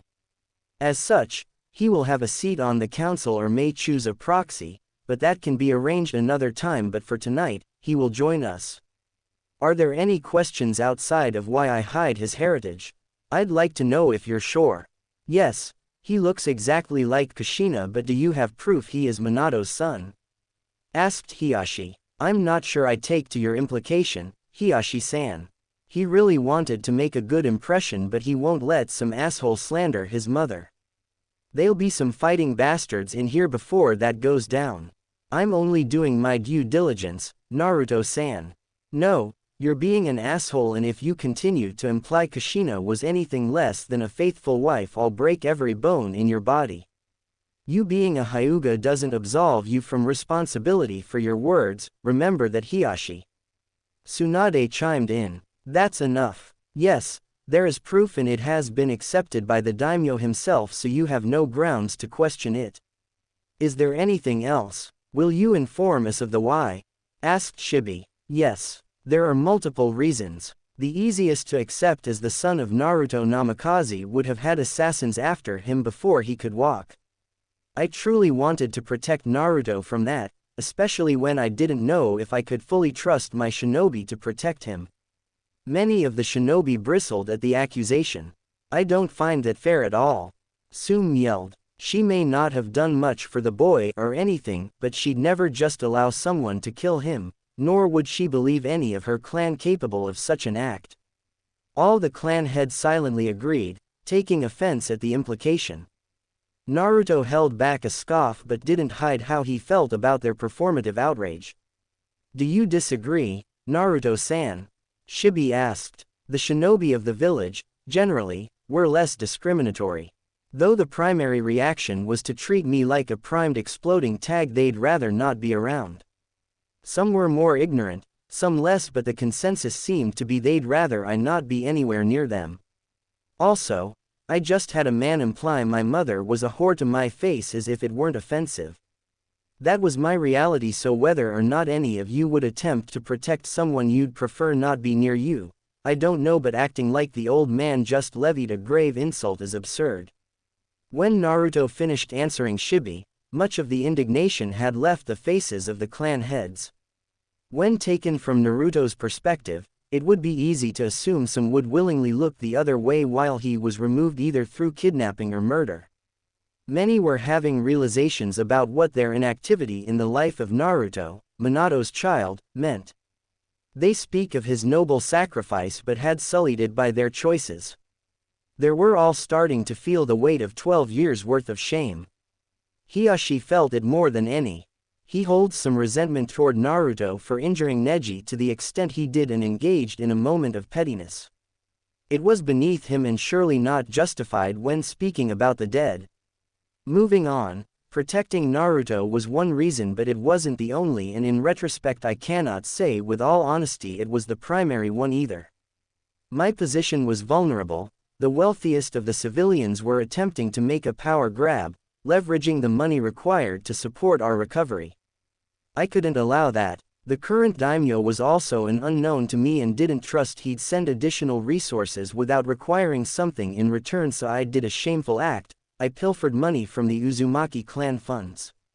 It was a substantial amount, and in my desire to not lose a necessary emergency fund I allowed a way for Danzo to take funds from the account as well. I've made restitution to Naruto for what I've taken and was in the process of repaying what Danzo stole. This is why I didn't promote him to Chunin. I didn't believe I could delay giving him his inheritance or the knowledge of his parents and clan any longer than that. Is an automatic search for any due assets is started when our shinobi make Chunin. The inconsistencies in Naruto's file would have gotten back to the daimyo and this would have been the result. However, the daimyo was alerted to my actions some time ago and had been conducting his own investigation into my and Danzo's actions. He brought it all to my attention a few days ago, where Danzo Shimura was executed for his crimes. I am deeply ashamed of my actions and how they've hurt Naruto. I am even further shamed by the consequences of my actions. As ordered by Daimyo-sama, I will be stepping down as Hokage as soon as I find a worthy replacement. That is expected. What wasn't was the other order given by the daimyo. Hiruzen said before gesturing to his Anbu, who left and returned promptly with a cloaked guest. Take off that ridiculous cloak, this is no time for your games. Hiruzen barked. Kukuku, so mean Sarutobi-sensei. The familiar laugh and timbre set most of the room on edge. Orochimaru the White Snake was here. Konoha's greatest traitor was here. The Ino Shika-cho sprang into action, attempting their well-practiced containment formation. Hiashi and Sum assumed their taijutsu stances. Shibi wondered if he were surrounded by idiots, as the Hokage clearly summoned the notorious traitor. Tsunade and Jiraiya had been warned by Hiruzen he had some shocking news to deliver, so while greatly surprised they didn't blindly attack her. Naruto just wanted to leave. How should you feel about someone that stabs you in the gut but also gives you the means to speak to your dead mother? He hadn't the faintest idea, so hoped he could turn invisible through will alone. All of you sit down, now, Hiruzen shouted, attempting to get control back before things got out of hand. All obeyed their Hokage, though reluctantly. Orochimaru, as ordered by the daimyo, was given a full pardon as she was acting under the orders of Danzo at the time, and as I never punished him, it was unjust to hold a subordinate to a stricter standard. Oto, her shinobi village will become a protectorate of Konoha, operating semi-independently, but my successor will have to iron out the specifics. She is reinstated as an elite Junin and conferred all the rights and privileges befitting her rank, and is still acknowledged as a Sannin. These orders are absolute and beyond contestation. You are all to inform your clansmen of these developments so none erroneously attack her. Sensei, you can't do this. She's a monster. It'd be letting the fox into the chicken coop, no offense Naruto. I can't allow this, I won't let her cause further harm here. Naruto said nothing, still pretending to be invisible. Kukuku, stupid Jiraiya, always talking big. He should shut up before I run him through with my sword and spit roast a few of his toads for good measure. Try it, bitch. However did you suffer this idiot for an entire month, Naruto-kun? You must have lost brain cells by the minute. Now that I'm back, how would you like to be my student? Did she really just ask me that? No, she didn't. None of them can see me, I'm not even here. His denial no jutsu was strong. Never. Jiraiya roared, unleashing his full killing intent. Why not? I've already helped him more than you ever have, isn't that right, Naruto-kun? Naruto just sank into his chair. This woman was crazy but no match for his invisibility jutsu. What do you mean by that? Naruto, what does she mean? Hiruzen asked, but when Naruto kept silent he got a tick mark. You aren't invisible, we can see you. That has never worked. Not even when you were a child. Fine. When I started my independent study I would occasionally receive resource materials, mostly advanced chakra theory or whatever. I didn't know who it came from, I figured some Konoha ninja just wanted to help me. See, I'm clearly the better choice to train Naruto-kun. Not some toad summoning lummox. Besides, your skill sets don't even complement each other. Naruto is a just you creator and kenjutsu user. That's elegance. That's finesse. And above all, it's intelligence. You're an oaf. A stupid oaf. That's enough, we aren't here to watch you insult a loyal shinobi. This meeting is over, my former students and Naruto stay. Everyone else, please leave. Are you sure, Hiruzen? Asked Homura. Yes, old friend, I will be fine. He watched his advisor nod and leave with his counterpart. His eyes immediately grew colder as he stared at the snake Sannin. My authority may be diminished greatly, but I will never allow you direct access to Naruto. I won't have you twist him into something dark and ugly, a creature more than a human. Kukuku, you haven't the ability to stop me, you useless relic. It's his choice and any undue influence on his choice would be unwise and likely unhealthy. Are you threatening me, us? Surely you don't believe you could defeat all three of us? That assumes you'd all attack me, Tsunade has been awfully quiet. I want nothing to do with this idiocy nor the twisted dynamic that was our team. Come on, Naruto. Auntie Tsunade is going to drink her dinner until she can't feel feelings anymore and you are too. I don't Gurk. He couldn't finish as she pulled on the back of his shirt, rapidly exiting the council room. Sensei, we can't let her get near Naruto. Jiraiya said, his eyes pleading for his sensei to do anything to stop her. Why are you so convinced I mean him harm? I've only helped him thus far. You stabbed him in the gut. Just a little. I knew he'd survive and now he has something to remember me by.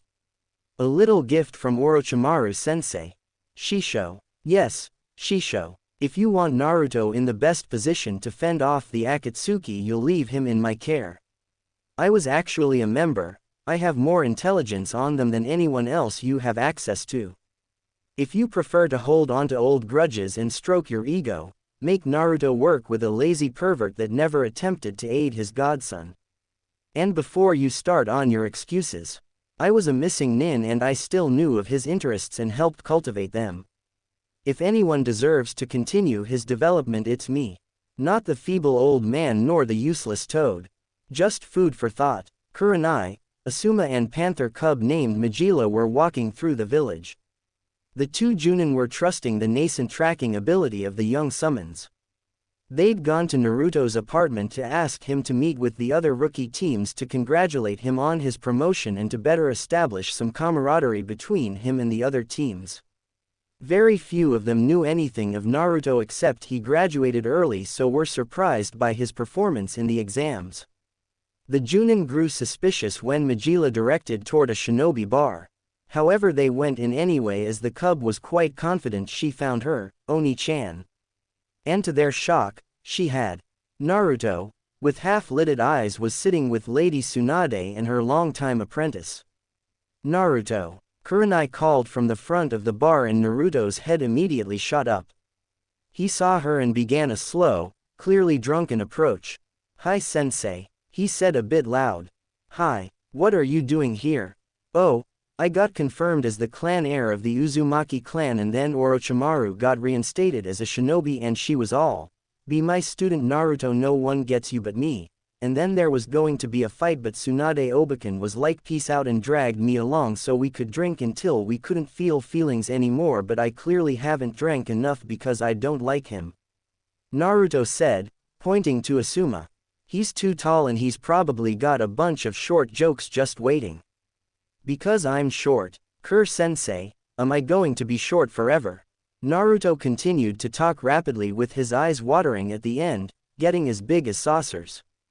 "No, Naruto, you won't be short forever." "Aha, Dadbao. Oh, why are you here with Majila?" "We came to find you, Oni-chan. But you're supposed to be guarding my apartment." "But I wanted to find you and she said she was your sensei and she smelled nice." "What if she was lying? What if she wasn't?" "Good point," drunken Naruto said, making Kurenai and Asuma form a sweat drop. "Naruto, all of the rookie teams are having dinner together and we want you to join us." "But I can't just leave Tsunade Obeken and Shizune Nichan. I'm sure they'll understand, besides you need to eat something so you sober up." "I won't take no for an answer." Hi, the new Chunin said before going back to his table. The watched as the two women gave him a brief hug and the three shinobi and one summon departed. Once they reached the restaurant, Naruto made a clone to take Majila back home. She wasn't really a guard, Bagheera just wanted the two to get used to each other and bond. He saw a seat free by his team and immediately took it, catching the eyes of the rookies, and the two able-bodied members of Guy's team. "Sup," he said, leaning back. He didn't know why, but walking seemed to make him feel more intoxicated. "Naruto-san, are you drunk?" "Why, yes, teammate Shino, I am quite drunk." "Troublesome. I haven't even done anything yet, Shika. Let me do something first. It's only a matter of time. You can't name one troublesome thing I've ever done.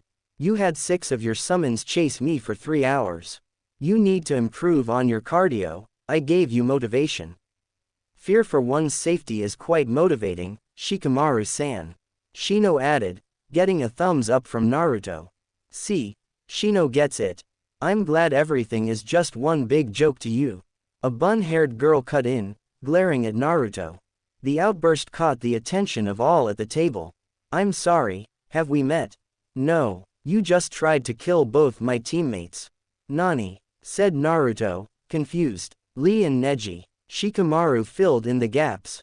Oh, that's incorrect. I only tried to kill one of your teammates. I intended to maim the other. Very different, and that makes it better. We're supposed to be comrades.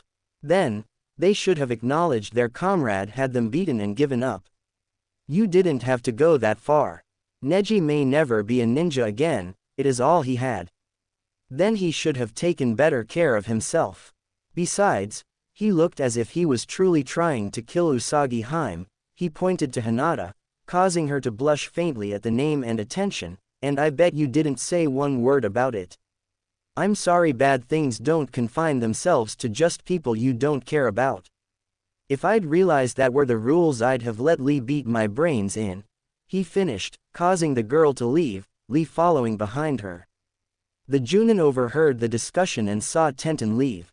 They were surprised Guy hadn't followed her and looked at him expectantly, causing him to answer the unasked question. There's nothing I can say tonight to make her see the truth of Naruto's words. I think seeing her teammates easily bested by the same person has shaken her worldview. All she and my team have known, until the exams, is success, and I think they developed a certain amount of arrogance that nothing could touch them. That's my fault, but it won't be fixed tonight. It's okay, Guy. That would be difficult to predict. I have trouble getting my team motivated. There's no natural leader among them.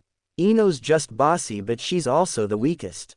Choji is too kind to take charge, and Hinata, while strong, doesn't appear to want to push them.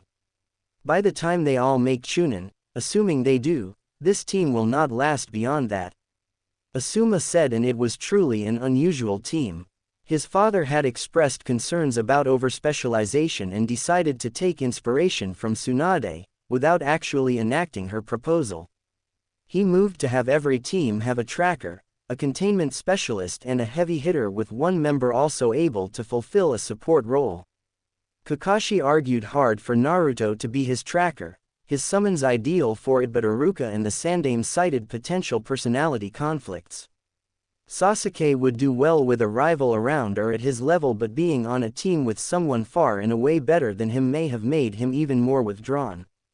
And if Sasuke ever stole one of Naruto's personal jutsu, they wouldn't have a loyal Uchiha anymore. The Uchiha went through rigorous ethics training, provided by the clan, as they neared graduation age. It was one of the only reasons other ninja could accept sharing a village with someone capable of taking their hard work. They weren't known for stealing the jutsu of allies, because they didn't. However, given Sasuke's drive to kill Itachi and the absence of the ethics training, he may try to steal from Naruto, justifying the need. And Naruto wouldn't care why he did it, he'd demand blood. As the Sandaime explained, Naruto had started to see more and more of the villagers as an outgroup, not his people. If he considered you a friend, he was warm and inviting, even sometimes silly and immature. If you weren't, he could be cold and impersonal. He wouldn't automatically trust his teammates, which means Sasuke might have grossly offended Naruto before a bond could have been formed. It was a disaster waiting to happen. Kakashi accepted this and accepted he'd be the best person to instill the ethical use of a Sharingan to Sasuke. He couldn't have Hinata, the top kunoichi, for personality conflicts as well. Apparently Sasuke was too much like Hiashi. This would either harm Hinata's growth as she became insecure or show further signs of emotional abuse, or she'd snap and try to kill Sasuke since she can't kill her father. As such, he got Sakura. The Sandaime argued she was a blank slate and could be molded to fit near any role, outside of tracker. She did have a lot of potential if he ever found a way to channel it, but being on a team with the object of her affections impedes her growth. Kiba was a good teammate. He was brash, but constantly being beat by Sasuke curbed it, a bit. That was actually the problem, he didn't push Sasuke. He accepted Sasuke was better than him and deferred to him as the team leader. It improved team dynamics but not the underlying issues of his other team members. Sasuke doesn't have to bond with his team as they follow his lead with little pushback. Sakura still gets to think Sasuke is an unparalleled genius she can always rely on. It was a mess, and while the team would last longer than Asuma's, they didn't bring the best out of each other. The rest of the evening passed without further incident, with the rookies chatting away. They all departed and Naruto, finally sober, decided to head to his apartment. It had been a long day and he just wanted to unwind. That, however, was not to be, as he sensed a presence in his apartment. Activating the emergency seals, should someone penetrate his initial security, Naruto walked in to see an amused Orochimaru on his couch, petting Majila, who was purring happily. "Hi, Oni-chan," the panther cub said. "This is a strong gravity seal. Is it reinforced by my chakra?" Kukuku, impressive, observed. Thanks. What are you doing here and how did you get in?" "She let me in," Orochimaru said, causing Naruto to sweat drop. He's really going to have to make her more suspicious of people. Sensing his silent recrimination, Majila spoke in her defense. "She smells like your scrolls, so I thought she was okay." He had to concede her point. It wouldn't make a lot of sense to keep training materials from an enemy, but still he'd have to withhold some snacks even if she pouted. He wouldn't break this time. "As for why I'm here, if you'd release me I'd be happy to tell you." Naruto deactivated the secondary seals while re-engaging his primary. If the old man let her back in the village, at the daimyo's instruction, he reasoned she likely wasn't here to kill him. He took a chair from his desk and sat across from her, awaiting her explanation. "Why so far away?" "I don't bite, but you do stab." "I do, but it was a lesson you needed to learn." "And what lesson was that?" "Getting impaled hurts. Being overly noble will get you killed. You didn't leave me much choice." "Sure I did. You could have attacked me as a team, and as they distracted me you fled," she said, and saw the disgust on Naruto's face. You'd never do that, yes?" "No, I wouldn't." "Then accept that path leads to pain. You'll never abandon your comrades. Put their safety above your own. Then acknowledge you'll sometimes suffer for it." "Did my little love tap make you reconsider anything you did?" "No." "Good. Wouldn't want you changing too much, but also can't have you blind to what your beliefs may lead to." "Well, arigato, Sensei-sama. I am most humbled by your wise words and wiser actions. I think I like that even more than Shisho. Yes, when you become my student I think I'll have you call me that." "I haven't said yes. I haven't made a decision." "Kukuku, whatever you decide, just don't exclude the middle," she said, and he quirked an eyebrow. She just smiled as if to say it'd make sense soon enough. "So, onto why I'm here. Did you manage to solve my little puzzle?" "Yes." "How did you get the DNA of my mother and Mito Senju?" "I'm a world-class ninja, Naruto-kun. There isn't much I can't do." "Right. So, how did you manage it?"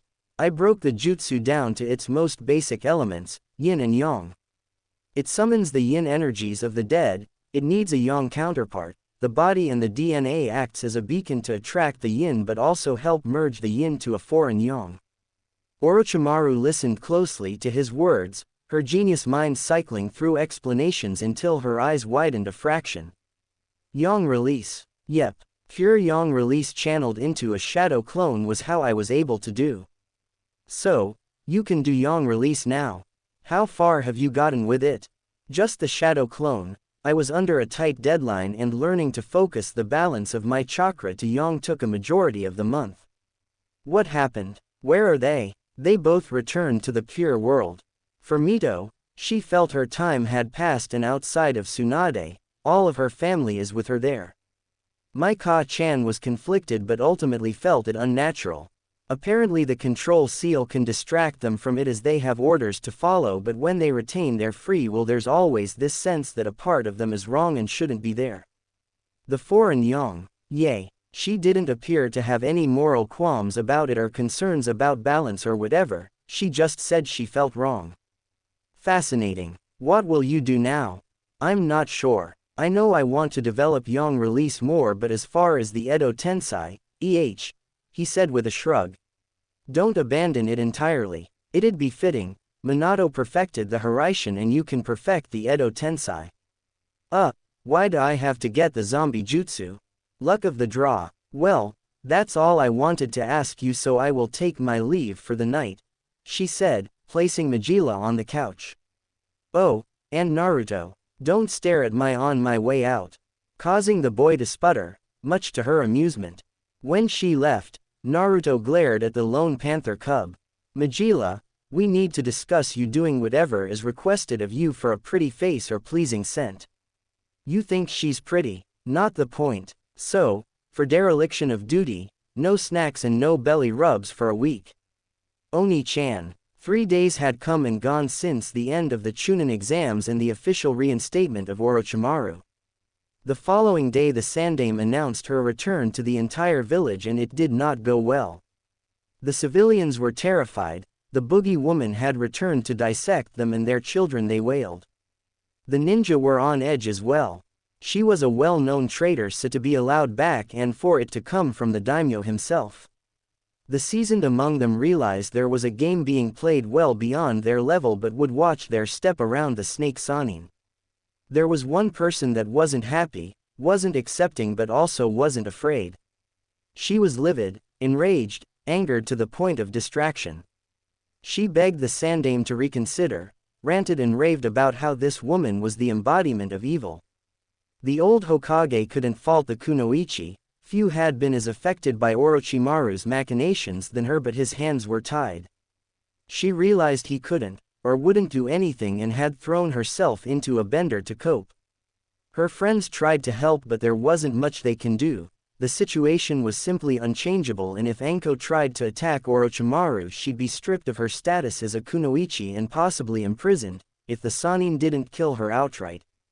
None of them were used to seeing Anko so distressed and hated how powerless they were to console the, normally, lively kunoichi.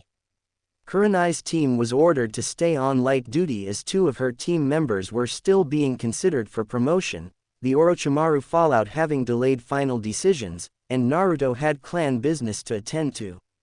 This allowed her to stick by her friend, attempting to sober her up with her favorite treat, dango. Are you feeling better now? There is no better as long as she is alive.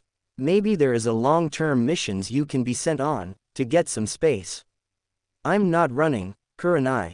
Not from her. Never from her. Then what, Anko? You can't remain like this. You'll only be hurting yourself and those who care about you. I don't know. I feel helpless. How did she get the daimyo on her side? It makes no sense. Although, it is convenient that she comes back and your brat gets his long-denied promotion and acknowledged as a clan heir. Funny, that. What are you implying, Anko? She has an interest in him. Don't know what, don't know why, but it's there. And the kid is about as attached to this village as that Neji is to his right arm. Naruto wouldn't betray the village, he wouldn't betray his team. Maybe not now, but before. Heritage hidden, stalled career, and most of the villagers still disliking him. You think a few people is enough to keep him in hell? Nah, and I bet she knows that too. She'll have her hooks in him before you know it, and he'll be twisted just like she is. Anko said, and was immediately slapped in response. You don't get to talk about my student like that. Naruto is nothing like her. I wasn't either. Until I was influenced by her. You'll see. Majila was running frantically, making note to use the shadow walk like her two-sama taught her. She needed to get help. Just a bit ago 2 strange men came to the apartment. One tried to get through the security but couldn't. The presence of one of the men had the small cub shaking. It felt oppressive and overwhelming. They made mention of trying to find her Oni-chan, so as soon as she sensed them gone, she left via a secret exit to go find help. She smelled 2 familiar scents. One was his sensei, but her presence didn't seem to match those men, so she opted to find the other lady that smelled like snake and gave really good tummy rubs. She ran non-stop until she found the woman at a cafe with some other person. As she approached, she jumped on the table, causing the boy to tense and prepare to attack. "Kabuto, stop," the lady ordered. "Now, little one, what seems to be the issue?" Two men were looking for Oni-chan. One had more chakra than even Oni-chan did. They were in these cape things with red clouds on them, and I think he might be in trouble. She got out, completely out of breath. "Do you know where Naruto-kun is right now?" The cub nodded. "He uses a far-away training ground when he wants to be alone." "I can show you." "Good. Kabuto, we're leaving," Orochimaru said, picking up the cub and following her directions. Naruto was having a rather crappy day.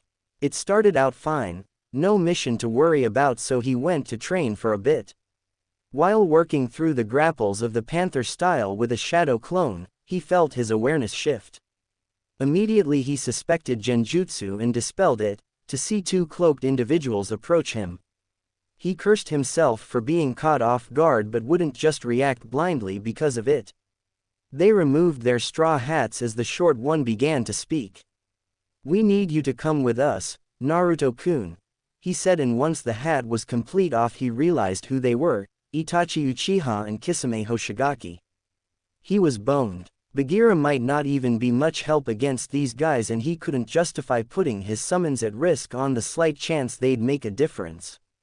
He needed to do two things: avoid looking Itachi in the eyes and come up with a plan to escape. "He looks like the type to resist Itachi. Maybe I should cut off his legs," the large man said, going for his sword. "Besides, I hear he fashions himself a swordsman. I can put him to the test. We need him alive, Kisame. Besides, he won't resist." Without saying a word or making a gesture, his existing shadow clone sent two kunai at Itachi, each infused with his supersonic chakra flow technique. Itachi tossed two kunai to meet Naruto's but was surprised when Naruto's cleaved, effortlessly, through his own, causing the Uchiha prodigy to have to dodge. The real Naruto had not been idle as he created two Fuinbunshin. A weakness of this jutsu is due to the complicated chakra molding. He could only make two at a time, and it was limited by how many seals he could materialize through chakra. Naruto only had three as he'd been somewhat limited in his Fuinjutsu studies, though Mito and his mom had sought to correct that.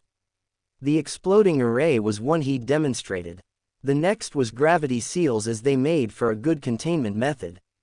If all went according to plan, Kisame would discover his third one.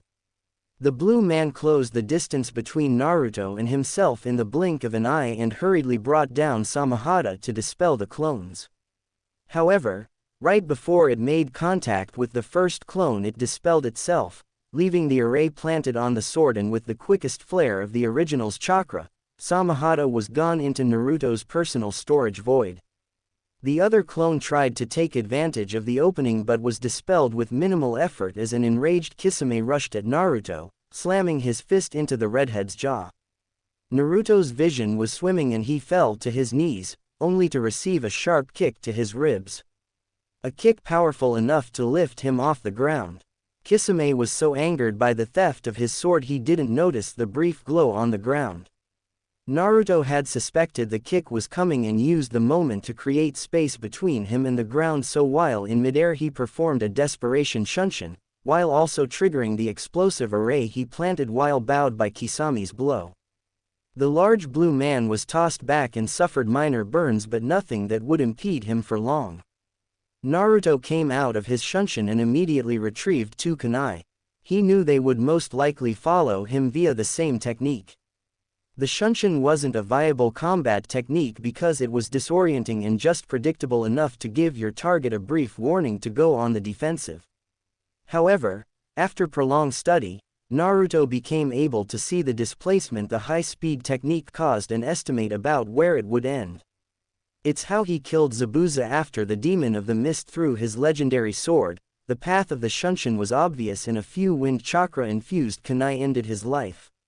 Naruto waited. He only planned to attempt this with Kisame. Itachi's Sharingan would render the ambush useless. He'd see it coming even if he wasn't as proficient with the technique as Shisui Uchiha was. He threw the infused kunai and then performed the 6 hand signs required for one of his original jutsu. A Kaiden jutsu shot in a straight line, it traveled very fast. Instead of ending the Kaiden with the tiger sign, the sign that essentially ignites the chakra, Naruto finishes with snake, giving it Suiden-like properties. The excited chakra will saturate an object, and once said object can't handle any more of the excited chakra, it'll explode. Fire style. Combustion stream, he muttered, aiming for the two kunai, and they caused the expected explosion, it being superheated thanks to the presence of the wind chakra. Unfortunately, the concussion made him miscalculate. He managed to further hurt Kisame, but it wasn't enough to kill the Kiri missing nin, at least not immediately, and he still had Itachi to deal with. The Kyuubi's chakra was healing the concussion and his cracked ribs, but it wouldn't be fast enough. Kisame was getting to his fit. He had, at the very least, second-degree burns on the right side of his face and body. The shrapnel from the kunai pierced him as well, so he had limited range of motion and responsiveness in his right arm. But he didn't care. He didn't care about the mission, about his leader, or any of it. He was going to kill that little annoyance and they could get the fox later. Kisame began his approach toward Naruto, fully prepared to end the little shit that injured him and stole his sword. Until he collapsed on the ground and could no longer feel his legs. He couldn't see what happened, but Itachi could and knew the blade that literally stabbed Kisame in the back and then immediately retracted. "Long time no see, Itachi-kun," she said, now standing over his downed partner along with another male, possibly around Itachi's age. "Don't interfere in this, Orochimaru. Don't make Leader Sama any more motivated to find and kill you." Itachi knew Orochimaru had returned to Konoha. The very thought sicked him, but he didn't expect her to come to the defense of the container. Itachi briefly wondered if she had plans to experiment on him and considered killing Naruto outright as a mercy and a way to protect Konoha. Orochimaru said nothing, surveying the area. She could tell Naruto was hurt, his breathing looked pained. She was going to have Kabuto heal Kisame after she dealt with Itachi. The Sharkman would die for this. "Leave, Itachi," she said, her voice lacking the sadistic mirth it is normally infused with. "I can't do that, and Sannin or not, you're no match for me," Itachi said before vacating his current position as a high-powered heel came crashing down. As soon as Itachi had his feet planted, he felt them surrounded by some weird substance that made him unable to move. "This is where you die, Itachi," he heard from behind him. The Sannin, all of the Sannin were here.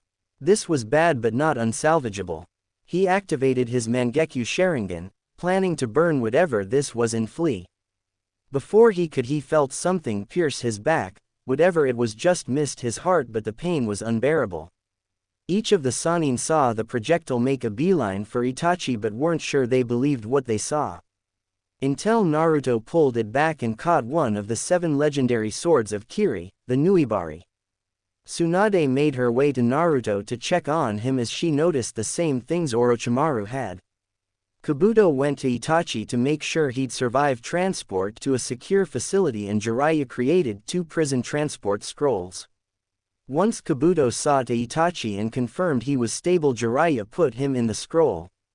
He was going over to Kisame but was too late. Orochimaru had beheaded the man as he lay helpless on the ground. "What are you doing? We could have interrogated him for intel," Jiraiya shouted. She met eyes with Jiraiya, and the Toad Sage saw blind fury and madness in those slitted pupils, and the surrounding area was heavy with her killing intent. "Say one more thing to me and I'll flay you, then dump you in a vat of salt water," she hissed. Jiraiya wanted to press the issue further, almost exclusively out of habit, but Tsunade reminded them they had to turn over Itachi and get Naruto to a hospital. The fractured jaw and broken ribs were easy enough to handle, but he had a severe concussion, so certain protocols needed to be adhered to while he was in the village. As if a switch had been flipped, Orochimaru ceased the killing intent and summoned a snake to dispose of Kisame as if he were trash. Once Tsunade situated Naruto on her back, the Sannin and Kabuto headed back to the village at a sedate pace, Tsunade refusing to travel any faster than necessary given Naruto's condition.